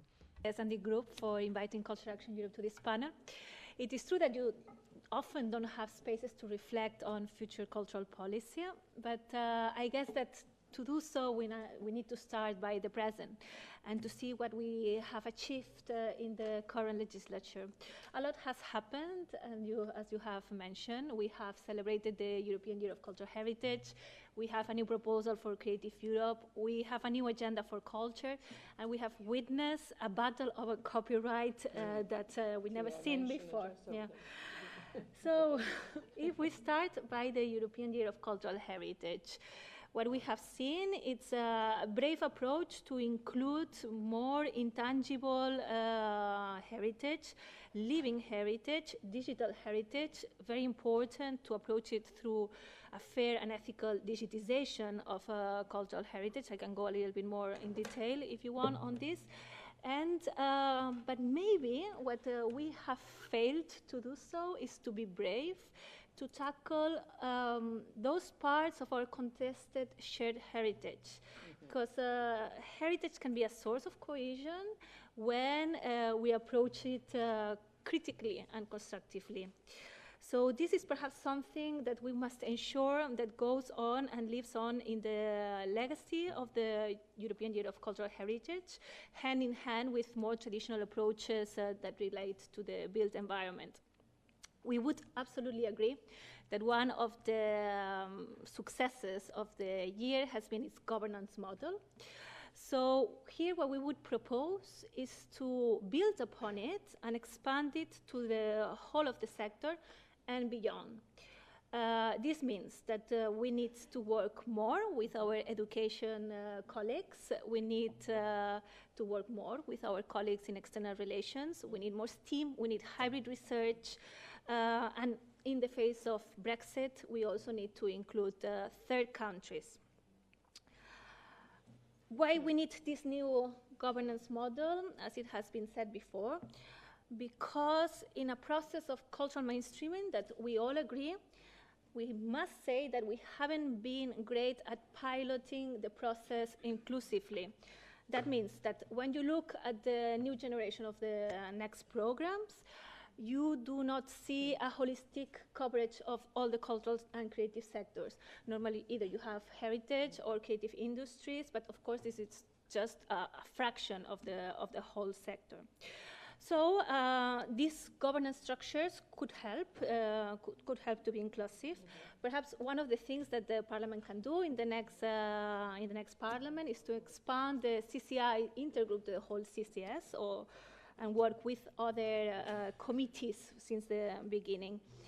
This is especially important to avoid sectoral fragmentation, because Cultural Action Europe, being a network of networks across all cultural sectors, it's quite easy to ask or to see the commonalities. So when you ask the cultural sector, what do you need from Europe?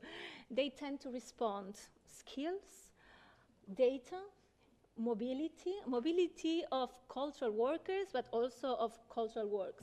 And perhaps cultural works is one of the sector-specific approaches that merit distribution schemes that are tailored to each one. Regarding data, just a word of caution. We are seeing an increasing divide between data-rich digital monopolies and data-poor cultural and public sector. There must be cooperation because they have information about our cultural consumption, our cultural practices. So let's please find a way to solve this when they have it and we need it in a way if we want to have informed cultural policies. In the same approach, we need a balanced policy menu. This means that we need grants, financial guarantees, fiscal incentive. So when you have all these policy tools available, then the issue of labeling is not so important because everybody finds its window. What we need to is to facilitate that the margins start working with the center. Why? Because most of the future cultural production is now being investigated, experimented in the fringes. So this will not be financed by financial intermediaries, will not be financed by the private sector. However, it is crucial for the whole of the innovation chain, not to mention the generation of new knowledge or in itself intrinsic value. So that's why we need to start talking more about artistic research and creation in Creative Europe, but also in Horizon and beyond. What else? We have an agenda for culture. We have, you can keep it brief, please. Yeah. We have a new Creative Europe program, offers continuity and new proposals. We would just say, before we move forward, let's tackle the old problems. Let's really have a close look on how we can facilitate access for micro-organizations and increase our co-financing rates and endow it with resources. Just one last point. When we look into the future politically, we cannot escape that there is a new political landscape, populism, Euroscepticism have started to use culture in a divisive way. And one way that is contrary to the values of Europe. Here, one of the things that we have been warned and very concerned about is freedom of artistic expression. And I think, unfortunately, we have in the table some examples, practical examples of how this happens in the ground. So I will not go forward on this. And just I would really ask for vigilance and monitoring at European level. Thanks. I'm totally in line with this proposal. Voting.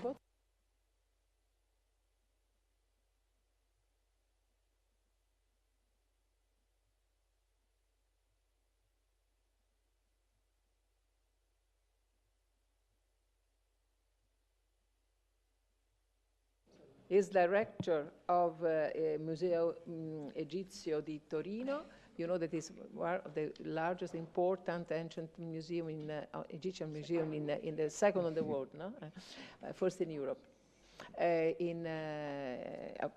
According to this subject, but he is also very committed to enlarge the audience, and also for migrants for the museum, and he can explain which is the challenge that are now the museum, the systems in Italy and Europe, but also this focus on how to include in an educational way inside the activity of museum. Thank you, Christian. I would like to thank Silvia Costa for being here. It's really an honor being here. Let me start just with a few sentences taken from an international Congress on Museology and Values, which was held in Florence last September. And participants coming from all over Europe tried to define museums, and they said, museums change lives by inspiring engagement, reflection and debate, and links the experience to what Renaissance thinkers call the dignity of the person, seen as a component of integral human development. And in the diversity of their cultural expressions, museums invite an empathetic approach to differences, favoring openness and tolerance. Hospitable, inclusive, and respectful, they fostered awareness of a universal community and the conviction that what unites people is more important than what divides them. Museum turns memory wars into dialogues and are part of the mechanism ensuring continuous human existence. And just to conclude, I would like to say that within the modern museological view, immigrants are part of our policy. And in that very document, we said immigrants must perceive museums as places of enfranchisement and venues of citizenship in which intercultural storytelling reveals unsuspected affinities. So, well, I would like Professor Sasso this morning really told us how education is certain to become better citizens, but we should not forget the role of museums. Very often there is a divide between university and museum, and we forget what museums are. Museums are not just the sum of objects kept in our showcases. Museums are made of people. Museums have tangible and intangible heritage. Intangible heritage is the study and research made in centuries of the people who work there, which then pass on to newer generation. In this respect, we should force our country, I'm Italian, we should force Italy to approve the Convention of Faro and to preserve intangible cultural heritage. Museums then are cultural institutions, are places where people can meet. They are the very basis of European identity. Before our objects, we are all citizens and we look at them in the same manner. Cultural heritage does not have boundaries. If I would like to define, for instance, Italian cultural heritage, where do I have to stop? Is Leptis Magna in Libya Italian cultural heritage, or is it supercultural heritage? So, well, the cultural heritage shows how boundaries are meaningless, how there should be mobility of people, how museum can be the new place to form new citizens and to form new scholars. So first of all, what I would like to ask, well, to have a recognition, to have museum recognized as research center, to give the museums, in accordance with the university, the possibility to have fellows, to give ourselves PhDs and postdocs. People ask to be formed in the cultural heritage. They want to work hands-on. Museums can be the very place where the debate we were discussing this morning about humanities can come back. Because museums, by their very nature, they're multidisciplinary. So, for instance, very important questions that we have to ask, and I was very pleased to hear this morning already, to put humanities back into our agenda. We are talking about digitization. We have to ask now where the children, which are not born yet, but they will be the decision maker in 20 years from now, what they will think about our cultural heritage. Will they think that we just can do a 3D models of everything and a 3D printing of a museum and close our museum and put everything in reserve? How do we render our museum socially sustainable? We are in a very changing world. I always make the comparison with Athens in the 5th century BC, where Socrates was battling in order to defend oral tradition compared to written tradition. But now we are going to the digital era, and we have to ask ourselves, how can we preserve our cultural heritage? Not just in saying there is a sacredness because something is ancient, or there is a sacredness because it's original, because we lose the battle. We have to start talking about the biography of the objects. Every object has a biography. An archaeological object tells us about, especially in my museum, I can say, tell us about what happened in the southern shore of the Mediterranean. When an object was used there thousands of years ago, when it was forgotten and it died, it was rediscovered by excavations, collecting, and is now the very source of our European identity. So how we do connect to new generation?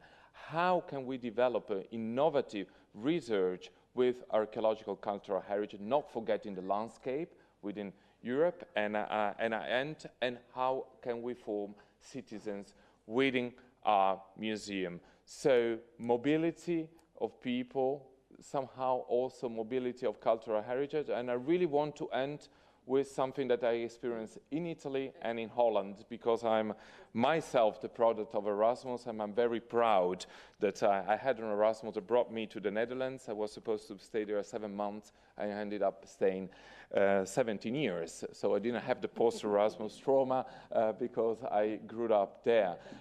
What is important? The museum, there is a National Museum of Antiquities in Leiden, Museo Egizio in Turin, both formed more or less in the same years, Turin 1824, Leiden 1826.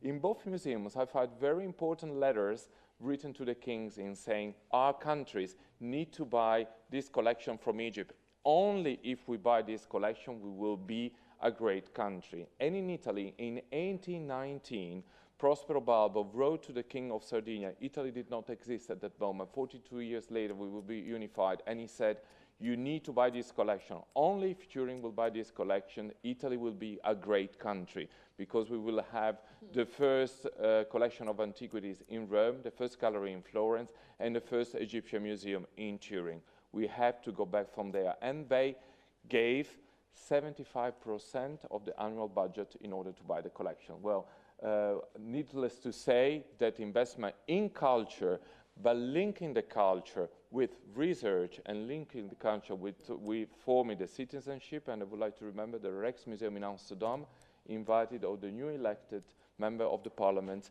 to go to the Rijksmuseum to be formed as citizens. So please look at museum as place of research and place of continuing education, started from very small children to scholars. Thank you so much, Christian. Allora, okay. Oh, And so you are obliged now to visit the Turin Museum of Egyptian Museum, because it's a fantastic adventure. And the second answer question, I pray you to refer of your experience to enlarge to migrants, to Arabic person, because he is also suffering for this action now with the present government in Italy. And it's very important that his experience as recalled. Now, ora I give the floor to François. François Matarazzo, very known, because he's has a very large experience in a community participatory field. You are very a specialist on this, and we are very proud to have you in our panel. Thank you. Thank you very much.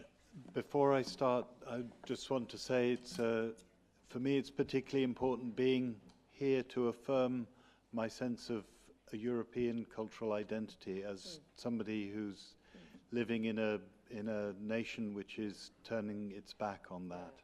Thank you. We are with you. I've written something to try and keep to the 5 minutes, so forgive me if I read to you. In June 1976, a conference of European ministers with responsibility for cultural affairs was held in Oslo under the auspices of the Council of Europe. This gathering marked a turning point in European cultural policy because elected politicians began to consider culture not from the perspective of the state or even that of the artist, but from the point of view of the citizen. The conference delegates were from Western European nations that had integrated cultural policy into the post-war welfare state. They hoped to democratize culture by making it more accessible, but the limits of that approach had become clear during the cultural upheaval of the 1960s. The Oslo conference sought a new path, and it found it in cultural democracy. In the words of a preliminary report, cultural democracy implies placing importance on creating conditions which will allow people to choose to be active participants rather than just passive receivers of culture. This was a radical idea. It suggested that everyone was able to create art, and that the difference between artists and other citizens was not of kind, but of degree. The achievements of great artists were not diminished by the minor ones of less gifted people, nor was the work of non-professional artists worthless because it did not reach those heights, or even aspire to create in the same ways or for the same reasons. On the contrary, enlarging the frame of artistic legitimacy had the potential to enrich culture and bring unheard voices in from the margins. I want to read you 2 resolutions from the Oslo conference. The first is that policy for society as a whole should have a cultural dimension, stressing the development of human values, equality, democracy, and the improvement of the human condition, in particular by guaranteeing freedom of expression and creating real possibilities for making use of that freedom. The culture ministers also resolved that cultural policy can no longer limit itself exclusively to taking measures for the development, promotion, and popularization of the arts. An added dimension is now needed, which, by recognizing the plurality of our societies, reinforces respect for individual dignity, spiritual values, and the rights of minority groups and their cultural expressions. Why raise these old ideas 40 years after the event? First, because I believe they remain valid and important. Culture is a common heritage and resource. It belongs equally to us all, and every citizen has the right to create it on her own terms within the democratic space where we negotiate our different beliefs and values. The primary task of cultural policy is to make that right a reality. Everything else, including the rights of artists, cultural education, protection of heritage, support for production, stands on that foundation. Secondly, I think cultural democracy matters because the social, economic, cultural, and technological revolution that we are living through is rapidly transforming the relationship of citizens to art and culture, empowering them to create, publish, share, and critique culture in ways that were unimaginable in 1976. Cultural democracy is happening all around us, and policy needs to understand that reality if it is to respond well to the consequences, which it would be foolish to believe can only be good.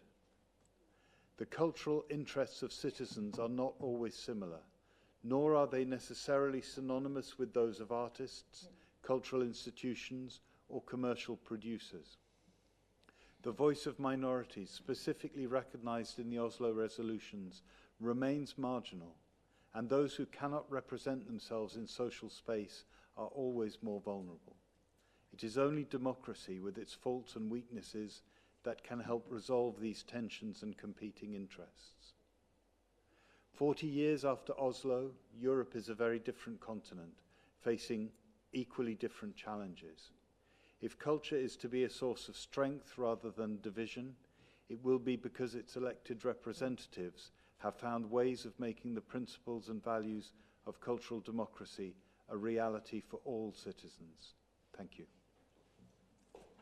Thank you so much. That's very, very inspiring, these references to the cultural democracy and this Oslo resolution that is very important and very not so ancient, no. So contemporary, very useful. And so, the vote. Oh, beautiful result. Many compliments. Many compliments. And so, now I leave the floor to Anne Becker, Head of Policy and Public Affairs of in Interactive Software Federation of Europe. You can ask yourself, what is that? This is also, we give the floor, give the space in this debate also for some new area of cultural and audiovisual dimension that is also a video game. But because we discovered in the last year, because in the beginning I confessed that I was not so in favor of including video games in Creative Europe, because maybe that we are in a little feel with ourselves a little aristocratic, and this is a game, only game, not. But we learned to appreciate your commitment at the European level to culture dimension, a culture content of this new approach for video game, and maybe that we can. That's why I would like to, as rapporteur, to reintroduce in the framework of audiovisual and media strand also this aspect of contemporary culture. But it's up to you to explain better. I try to say. Thank you, Mrs. Costa, and thank you so much for inviting us to this important panel discussion today. And we're honored to be here also as part of, we also consider us as being part of the larger creative European industries, of course.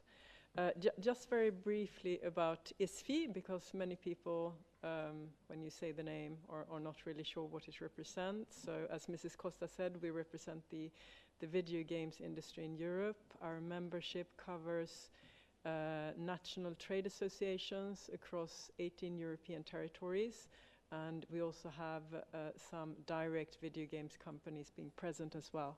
Yeah, is that good? Can you hear? Yeah, okay. Yeah, it's the chair that's yeah. So as I said, video games today are part of Europe's creative industries. It's also a sector that is bringing a lot of growth to Europe. In 2017, the European revenue from our sector represented around 20 billion euros. We have around 50% of the European population that are playing video games today. That's around 250 million people.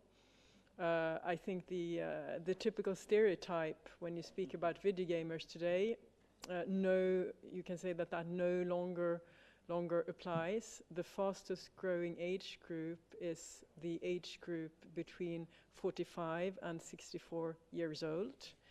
50% of the gamers are women. So it's something that today is part of our society and has a broad impact across various sectors. Video games, I would just like to spend a very brief moment on to explain a little bit of video games, what it's made of. It's created by teams of highly skilled, talented and creative people. The software element, that describes the interactivity of the game, that makes it a game, that makes it interactive. But it's much more than software. You have very large creative teams that are involved in the development of a video game. You have visual elements, you have sound elements, you have highly elaborated narrative storytelling, which also brings with it new things such as immersive storytelling. And it's this mix of technology and I would say artistry that spurs also this creative and immersive innovation. And we can see that there is a lot of innovation happening in this sector, and we see how this is also spilling over to the other culture sectors such as art, fashion, cinema, music. Video games are now also part of library collections. We were very pleased to, museums, yeah. There are special video game museums as well, as Mrs. Costa is indicating. And we were very pleased to actually be part of the Cultural Heritage Conference in June that was organized by President Tajani. And we had an exhibition on video games and cultural heritage. But I think this is also about breaking silos. Culture needs to break silos. You need to interact with different sectors, also within the creative sectors, but also beyond. We see that we have a lot of innovation in video games that is spilling over to completely different sectors. The virtual worlds that are created within video games are often used as test beds, for instance, for artificial intelligence, in order to test in the digital, in this made-up world, applications that will then be released later on in the real world. So it is a good test bed that goes well beyond the pure video games sector. We had a presentation in the European Parliament recently how artificial intelligence and machine learning works in the field of game development. I think we're a bit surprised by the very high attendance at this breakfast meeting, but it triggered a great debate. We have decided to make that presentation available on our website. I think that many people that attended that, pardon? Yeah. They felt that they now have a bit of knowledge of artificial intelligence as well. In order to, what's important for us, I think, but for the broader creative sectors is, of course, that Europe remains this fantastic hub of diversity, of creation for culture. For that, specifically, we believe, and we have heard this today, but I would like to indicate that again, and that is that the skills agenda really needs to be properly promoted. We would like to see coding capabilities coming in at in the national curricula in Europe. We support and we see the efforts of the European Commission and the European Parliament around the EU Code Week, around the EU Digital Education Action Plan. All those measures are really important, and they need to continue.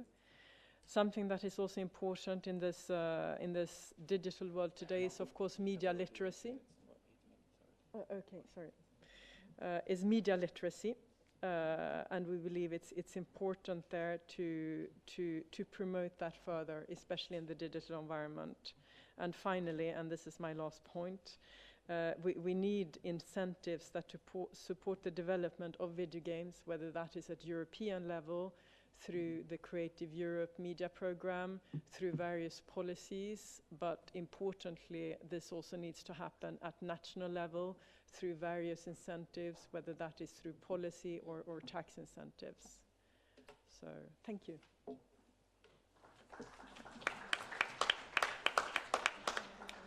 Thank you so much. I want just to recall that inside Creative Europe we stress a lot.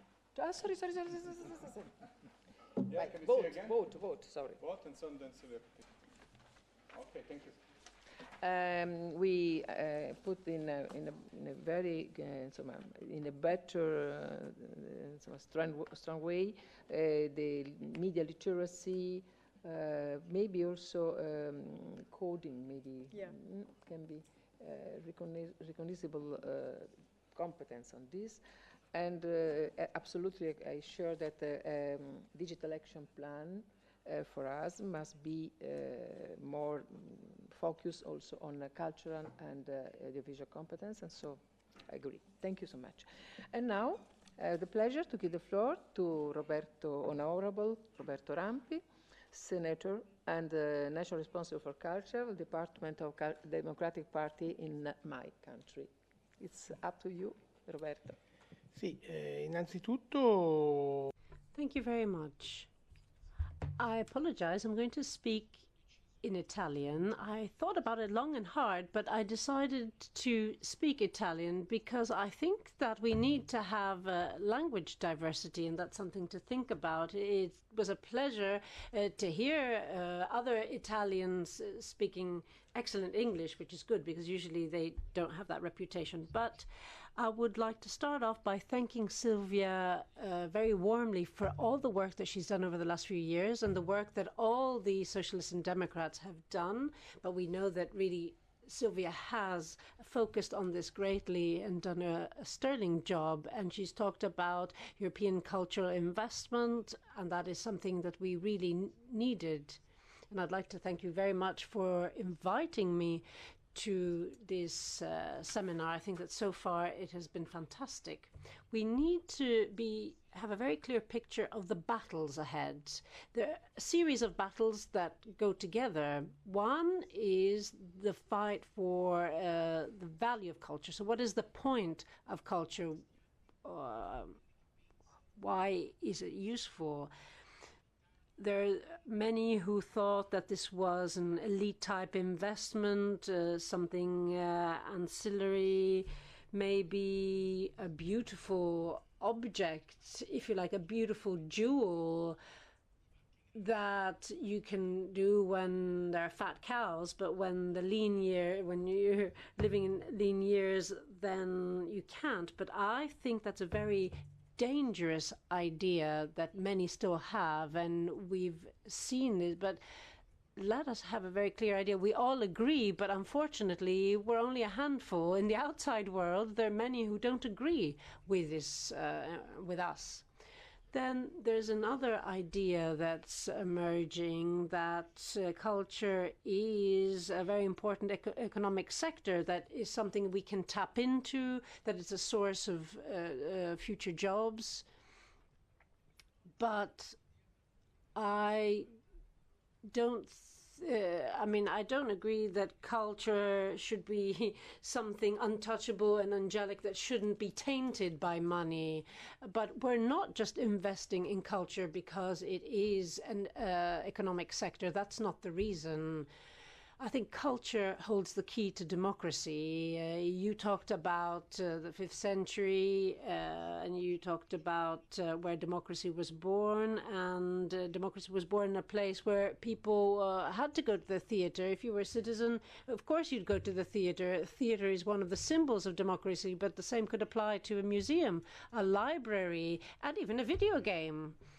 And I'll be saying a little bit more about video games later on. I firmly believe that the key to democracy lies in culture. And now we have something new, something that we invented in the 18th and 19th centuries, but then later on in the 20th century. Full democracy is something relatively recent, and full democracy is based on cultural dissemination.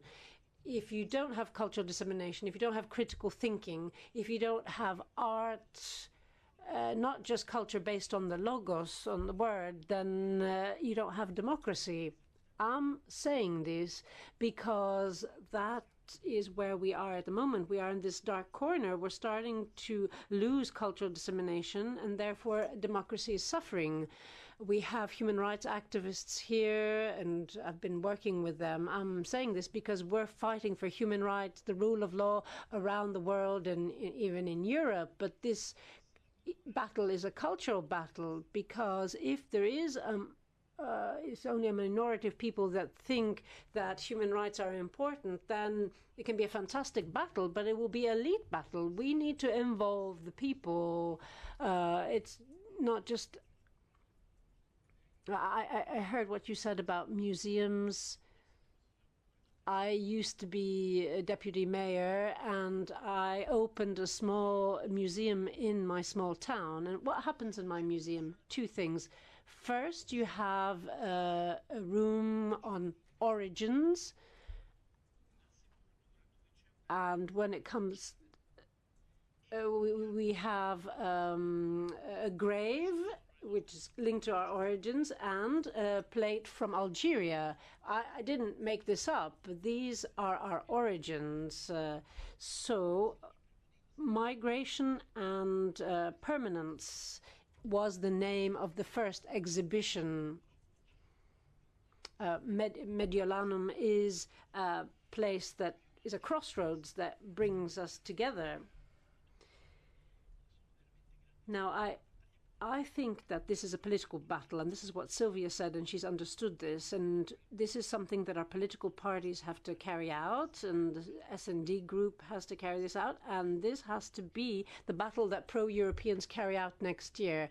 We have to make sure that Europe is what we are committed to the most, because if you win the cultural battle, then you'll win the battle based on solidarity, the battle against racism, and so on and so forth.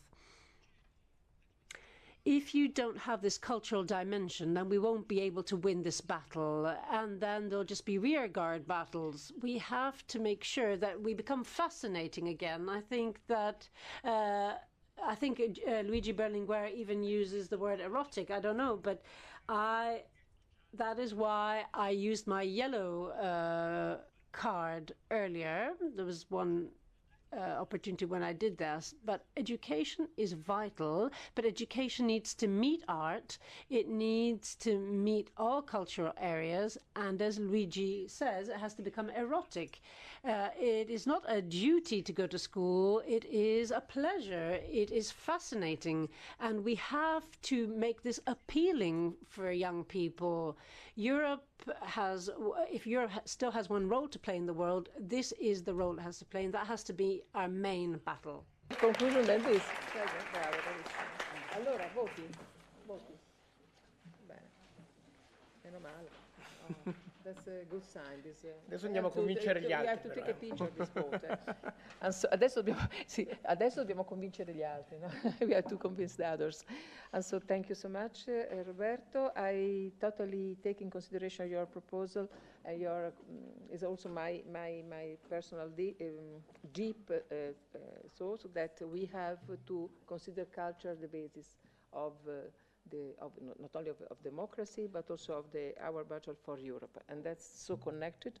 And the educational and cultural dimension of Europe project is at the core of the possibility to look at the future.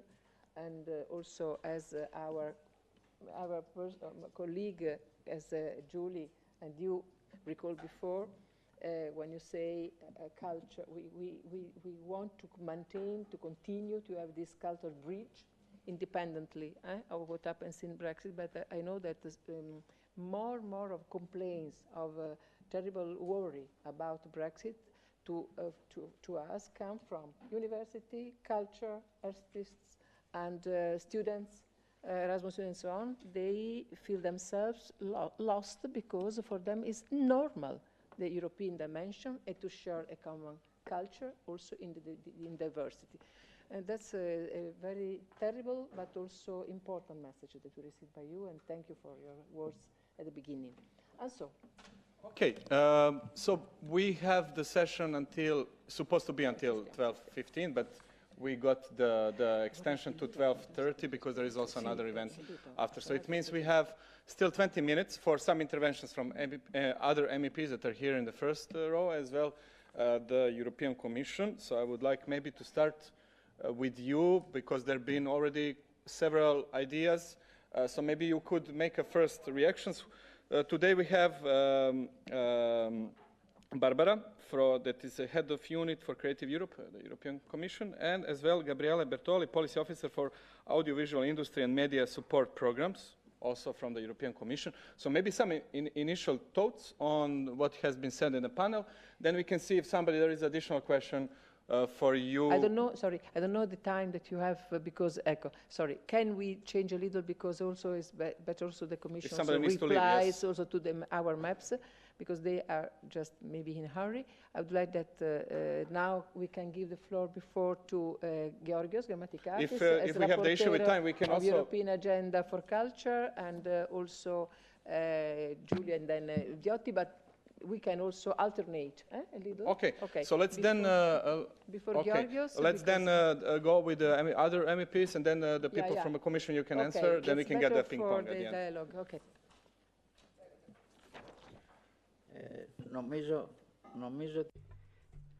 I think. No, Greek. I prefer Greek.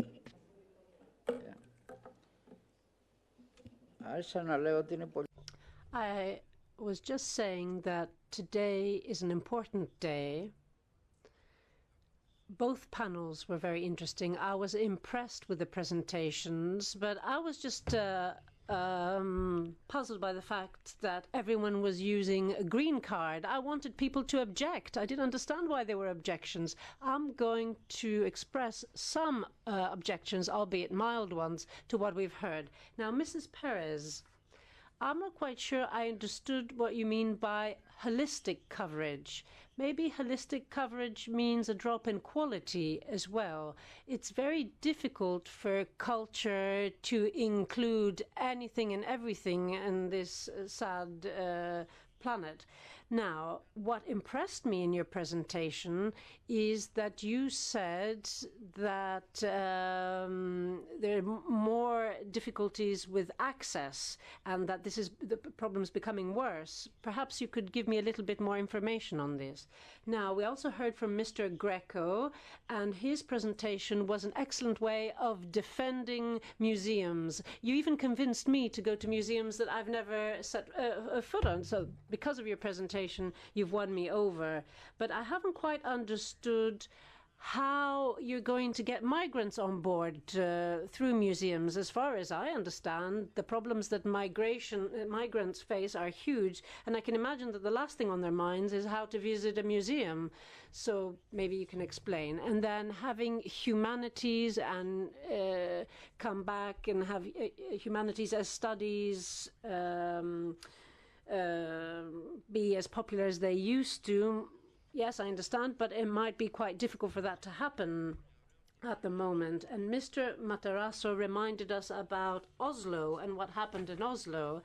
And I'm pleased that he did that, because he also confirmed what I suspected, that humankind unfortunately often backtracks. You talked about Oslo and you say why it was wonderful, but now Europe has become a very different continent, to use your words. I hope Europe will overcome this difficulty. I'm sure we all agree. I'm lifting up my green card to express the fact that I hope that we'll manage to get through this crisis. This is the first time I wave this green card so enthusiastically. And then I'd like to move on to Mrs. Becker, because she impressed me. I have never played a video game, not a single time in my life. And the figures you gave us were impressive. 50% of Europeans, you said, play video games. And 50% of that 50% are women. Because these figures are striking, I would appreciate it if you could tell us a little bit more. You said that video games are part of the creative industries. I agree, but I definitely don't agree on providing more incentives, because everyone wants incentives for everything.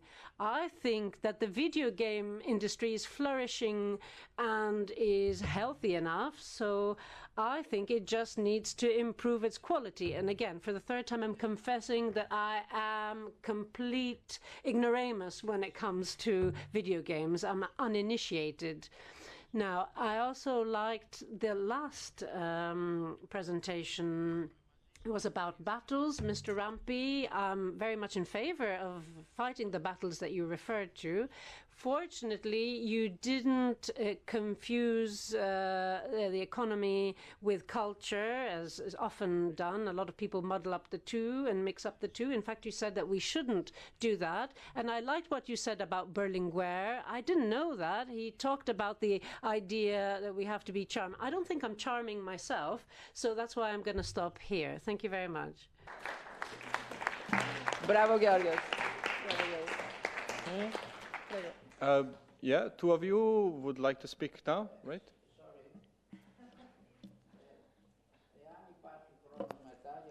Microphone, please. If there's any extra time after the others have spoken, I would like to say a little bit more about the new culture agenda.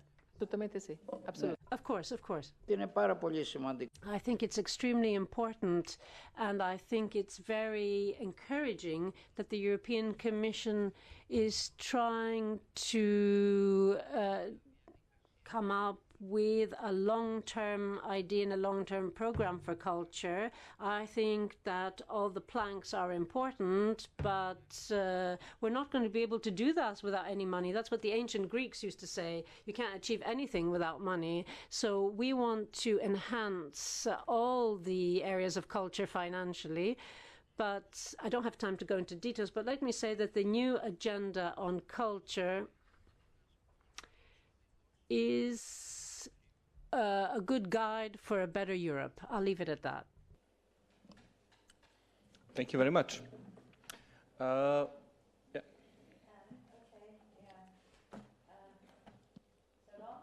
There it goes. First of all, I will maybe address some of the different points that came up. But I wonder if you're aware that I was the first MEP apprentice for museums. There was a film of me spending a whole day in the museum in Maastricht. Sorry, I've forgotten the name temporarily. But I was in the Culture Center in Maastricht for a whole day, a really beautiful little museum and art center, where I took part in everything, including locking the place up at the end of the day, serving behind the counter. And it is a great initiative of NEMO to get politicians and policymakers to really be right in the museum itself, learning behind the scenes. I was doing some, some renovation, some conservation. I was doing all sorts of things. So it's also fun for us, Sometimes we just in here all the time, but we have to be in the real world. And the real world is not just our constituencies. The real world is also in the cultural institutions that we are trying to defend when we're making policy, when we're putting forward amendments, when we're fighting for the money.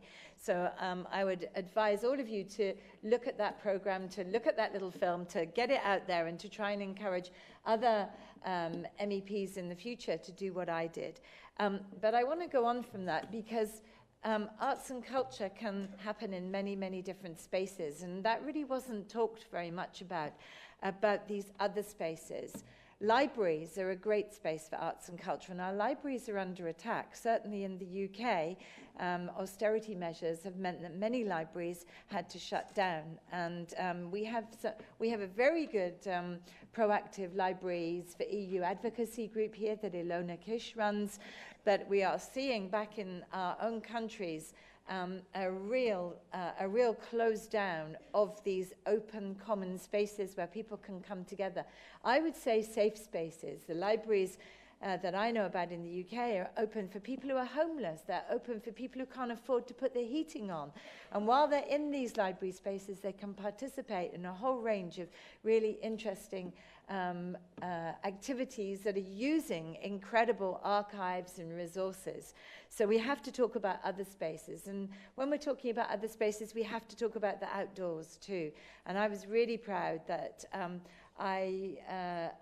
S&D, one of the other conferences that S&D promoted with my support was a conference about outdoor arts and how outdoor arts in itself is a way of us addressing lots and lots of different agendas. So let's talk about all those other spaces. And while we're talking about other spaces, we have to recognize also that the right wing, the extremists, they want to shut down these common spaces, okay? They're very afraid of what might happen in these open spaces where arts and culture becomes a tool for exploration, where we have open-ended questions. We don't necessarily know the answers, but we trust the process through creativity to give us genuine answers to things, maybe new answers, things we never thought about before. So I think we've got to really advocate for these other spaces. I think we also have to advocate, we have to talk about expanding the definition of what arts and culture is, because sometimes we're talking about very, very narrow definitions. And for me, and that's why it's great to have the video games people here, but you know, street arts, there's all kinds of different ways of expressing yourself, which people never thought was culture before, or they don't think is culture. But we need to be more expansive and more inclusive, not less. I just want to say something about media, because in the new culture agenda, what was missing was media freedom. And I had a conversation with somebody from the Commission about it, and they said, oh, well, it's implicit. It's not good enough anymore for things to be implicit. They have to be explicit. We have to make things explicit, particularly where we know our freedoms are going to be under attack. We have to say, this really matters. It's so important that we support our media, our journalists, and you know, in every way we have to be thinking about quality. I was waving this every time because I thought it was a bit like bitter if I didn't wave the green every time, but every time I waved it I wanted to put the word quality in front of it, because education failed me. So I had access to education, but I failed it all. It didn't suit me. So so having quality education and having alternative education and thinking about and not putting education into the box where we're just going to make it a market product is really important for me. So all those things in a way need to be qualified when we talk about them. Okay. Thank you. Thank you. We go as well for you. Okay. Daniele Viotti. Just a moment, just to check the timing. How we are timing? Do we have another meeting after this one? Give the floor. We have, yes. Okay, so if we can, yes, and then we can go to the Commission after, yes. Daniele, thank you for being here. Grazie, anch'io ringrazio Silvia perché occupandomi di bilancio anche gli eventi a cui partecipo.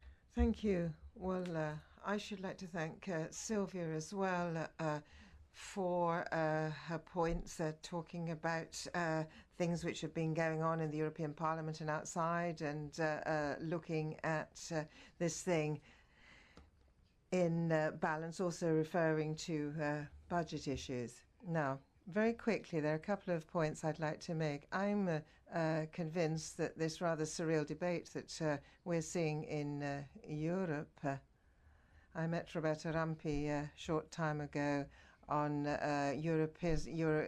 pro-Europe, anti-Europe, Euroscepticism, populism, etc. I think we need to come up with a possible response, not to actually focus on one particular type of Europeanism and say that that is the image that we want to make. We need a proper policy, because Europe has to go back to its base, and it has to look at its citizens and work together with its citizens, particularly with young people, because we have to really focus a lot on the young generation. I think that there are various issues which are fundamental in our debate. The future of Europe, employment and social policy. These are two crucial elements in my opinion. Employment, work. Right, Paolo Matossi. I think who is responsible for communication in the Egyptian Museum in Berlin, is somebody whom I have had an interesting conversation with, talking about young people and opportunities there. So they're actually giving opportunity for young people to work.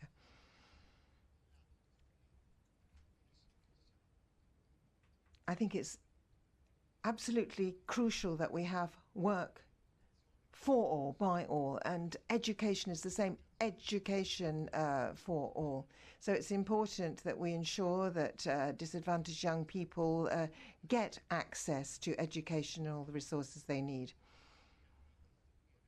Also the idea of having a child guarantee project in Europe. This is a project of our group.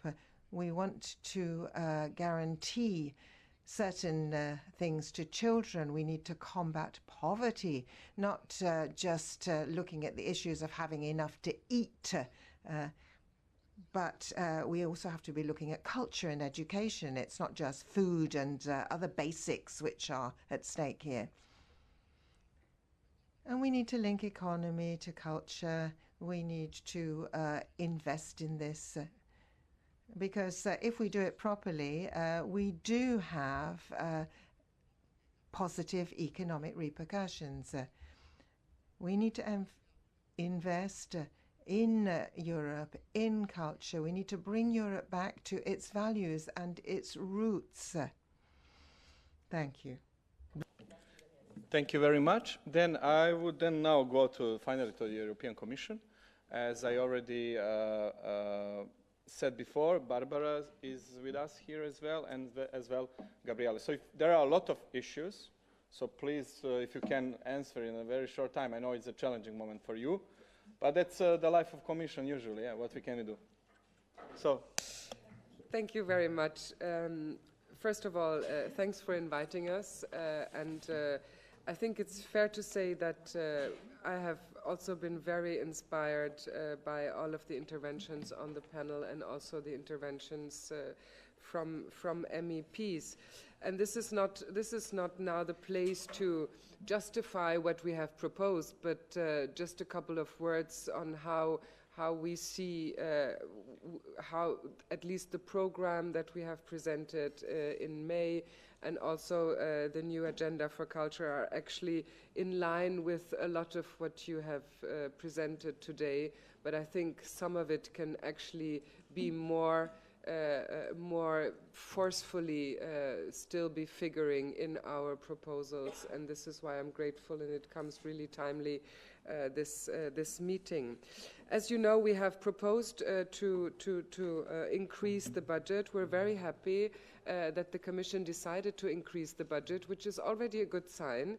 I hope you will agree with us. It can always be more, but it actually already shows that the Commission has read the signs saying culture has not only an economic role, it has an intrinsic value that's very obvious, but it also has a role for society, and it has a role for resilience of individuals.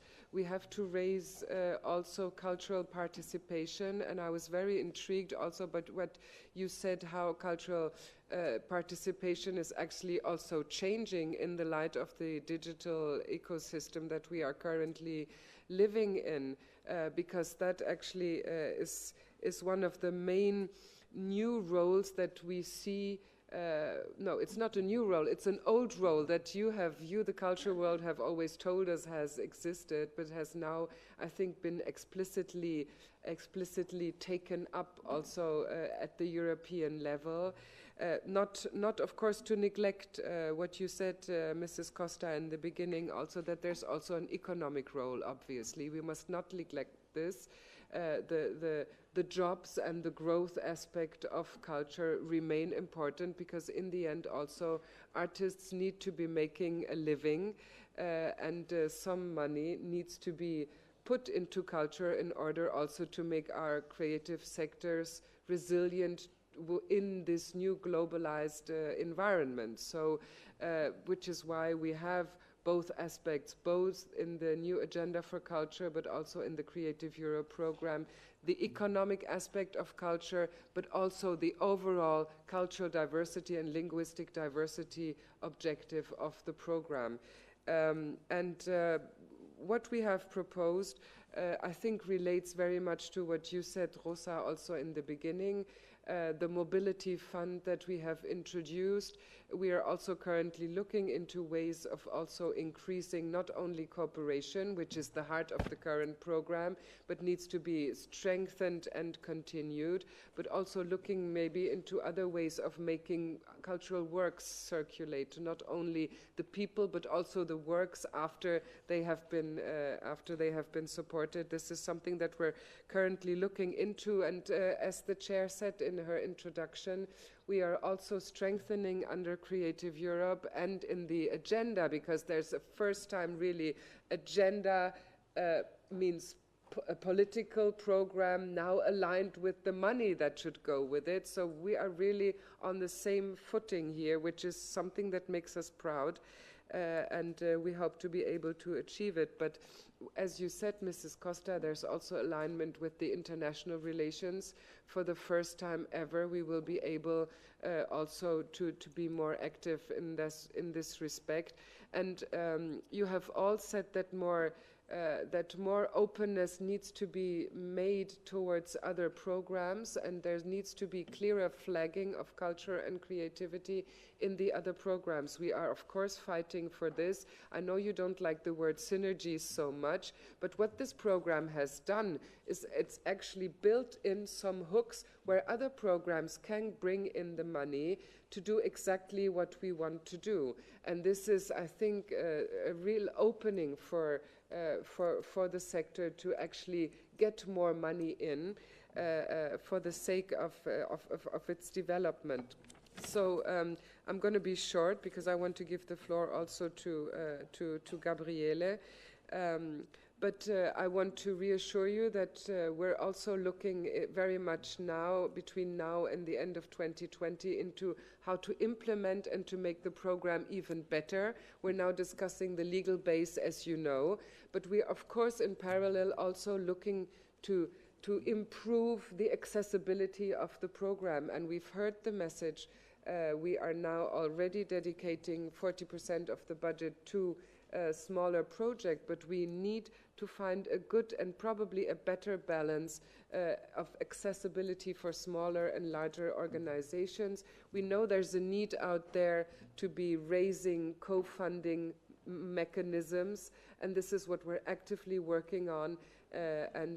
We're obviously promoting this process in parallel to the discussions on the legal base. And I'm happy to say also what we heard about video games, and also what we heard about artificial intelligence, for example, also to be used in museums. This kind of concrete aspects, how digitization also creates opportunities, not only for the creators, but also for young and older people. You know, it could be my target group, you know, women of around a certain age. We don't necessarily do this enough. There's business models also that can be developed. And we have, under the cross-sectoral strand of the new program, specifically opened what we call the innovation labs, where such projects should be promoted. And we're actively also always looking for good examples and good advice on how exactly such projects could look like. So the openness from our side is there, and we'll take a lot of inspiration from this debate, including also from the politicians. Thank you. Thank you so much. Just a moment, I want just to thank you, thanks the interpreters, but now we continue in English because the hour is dead, but we have also at least 15 minutes. We can stay 15 minutes more. We can stay 15 minutes, Please, yes. to Gabriele. Thank you very much. Well, I can only echo what Barbara said, and I would just like to add a couple of points. The good thing is that Creative Europe is a silo-free. program, in the sense that Barbara and my department, so the audiovisual and media one, cooperate on a daily basis. I see Barbara more often than my family now, which is good, because it means that Creative Europe is truly about all culture and creative sectors, including audiovisual, and it covers them in an holistic way indeed. I would like also to react to what Mrs. Ward and also Mrs. Becker said concerning media literacy and media freedom and pluralism. You will know that in the last years we have funded, as European Union, those actions in those fields through pilot projects and preparatory actions, thanks to the commitment of the Parliament. But these have proven to be a bit unstable in their financing, because of course they get renewed every year. So we have decided to embed them into the cross-sectoral strand of the next Creative Europe program, which we believe is of deep importance, because we give them more financial stability so they can run their actions in a better way. And also we have added much more money in our proposal to what they usually got through the Parliament. So I hope that this helps. It doesn't cover everything, of course, because as we all know, the situation is not easy in Europe, but I think it could give an important helping hand. Also, for the budget, 30%, plus 30% for the whole program. We count on Mr. Viotti to fight for it, and we take note of what Mr. Greco said about the importance of public resources for culture. I would just like to close on a note reacting to you, Mrs. Costa, what you said at the beginning about the importance of the ancillary but also intrinsic value of culture. And it came, the movie Pride came into my mind at the moment. It's a movie that we funded through Creative Europe Media a few years ago. And in that movie, Welsh workers were asking and singing for bread and roses. So they wanted bread, sustainability, of course, for their life, but they also wanted the roses, the culture, the freedom of expression, to have to live life at its fullest. And we believe that through Creative Europe, we do what we can to give people not just the bread, but also the roses. Thank you. Thank you so much. We have shared this approach, bread and roses approach. I totally agree. And so we have just 1 minute, because I imagine we have more time, but they say that it's not, that there is also people waiting. And so if you, Georgios, want to add one word on European agenda, sorry, and other questions, we can go out and in an indirect way, in a friendly way, to answer, to also illustrate the experience that he have done with the migrants. Please. No, we don't have time for much. I only say that the new agenda for culture is very important, because it tries to cover all aspects of civilization. And it was really very good that we had today this opening and these rapporteurs, because that encouraged our effort to do the best for Europe and for culture and for education. That's all. Thank you. Sorry, because the time is that, but just to say one word, the final words. I am very aware that populism, nationalism, sovereignism are something very dangerous for the project, the Europe project, and the more important issue and help that we can have is on reconnecting, as also Daniele said before, with our values, roots, and showing that identity and cultural diversity is a richness, is not in conflict. And so to put at the center of the project, culture, education dimension. Second, Faro Convention, sorry, because for me, I'm very, very fond of Faro, so I'm fighting for this. This is another very important thing that I hope that as a Social Democrats family, also at the national level, because I know that also in my country, they is not anymore ratified, even if is signed. That's important because Faro is another perspective to this right to cultural heritage of any citizen, to create these heritage communities. That is another way to also consider museums, libraries, and others also as a social space and democratic space.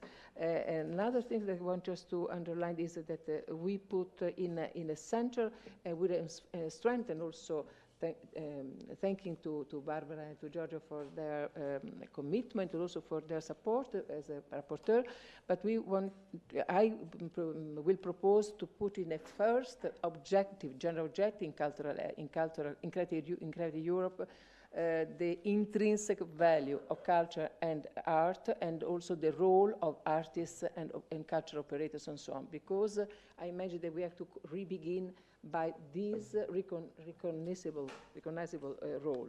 You know that also we are very committed to understand how we can strengthen this space, this area, this sector. It's not only sector, in this case I can call it a sector, because audiovisual has already, we have already a literature and data and figures, because we're also the observatory of audiovisual, but we have a lack of indicators of qualitative indicators, not only quantitative, and also more dedicated and more tailored on these matters. That's why we will insist to have a kind of observatory of creative and cultural in network with other excellence centers. Last words, resources.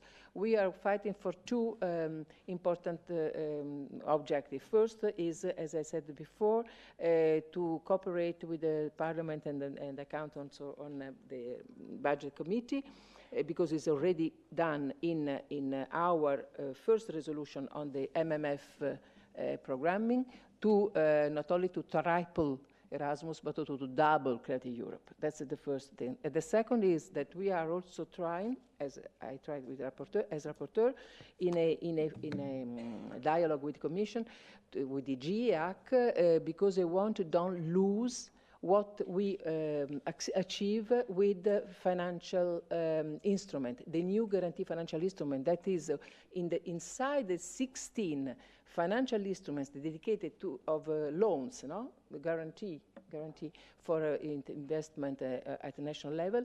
Inside, within this spectrum of 16 different guarantee facilities, instruments, only in 2 years we have to recognize the guarantee for cultural creativity and so on, because we work a lot on this, to have portfolio, dedicated portfolio, because a very sensitive sector, etc., is the second as results.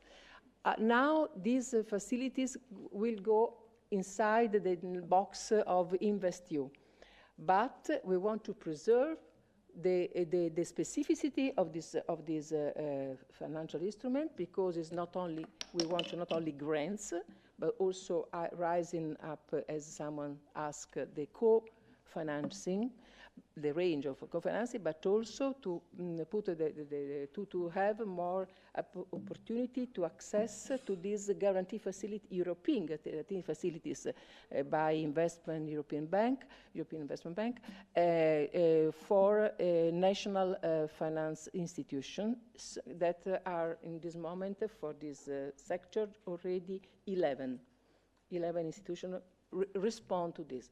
And so we are working, just to share with you this commitment, to not lose this, because we are, for us, not only investment of resources, but also capability, to understand the needs, the special needs that these institutions, NGOs, little SMEs, and so on, in the cultural and creative sector has. Sorry, just to inform you about this specific question.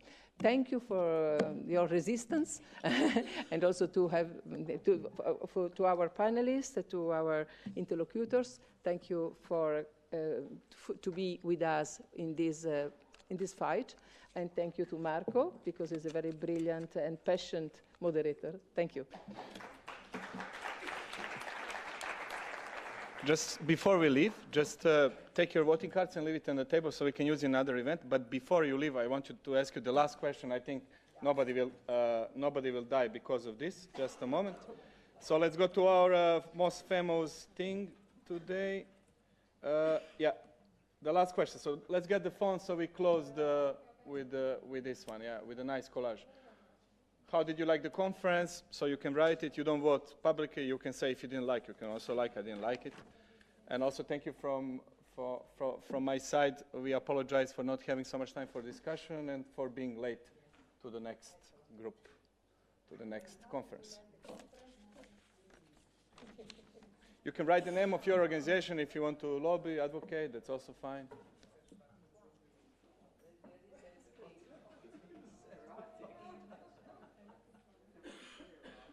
Too short, so the next time we should make like a whole day, not half day. Creative, interesting, stimulating, informative,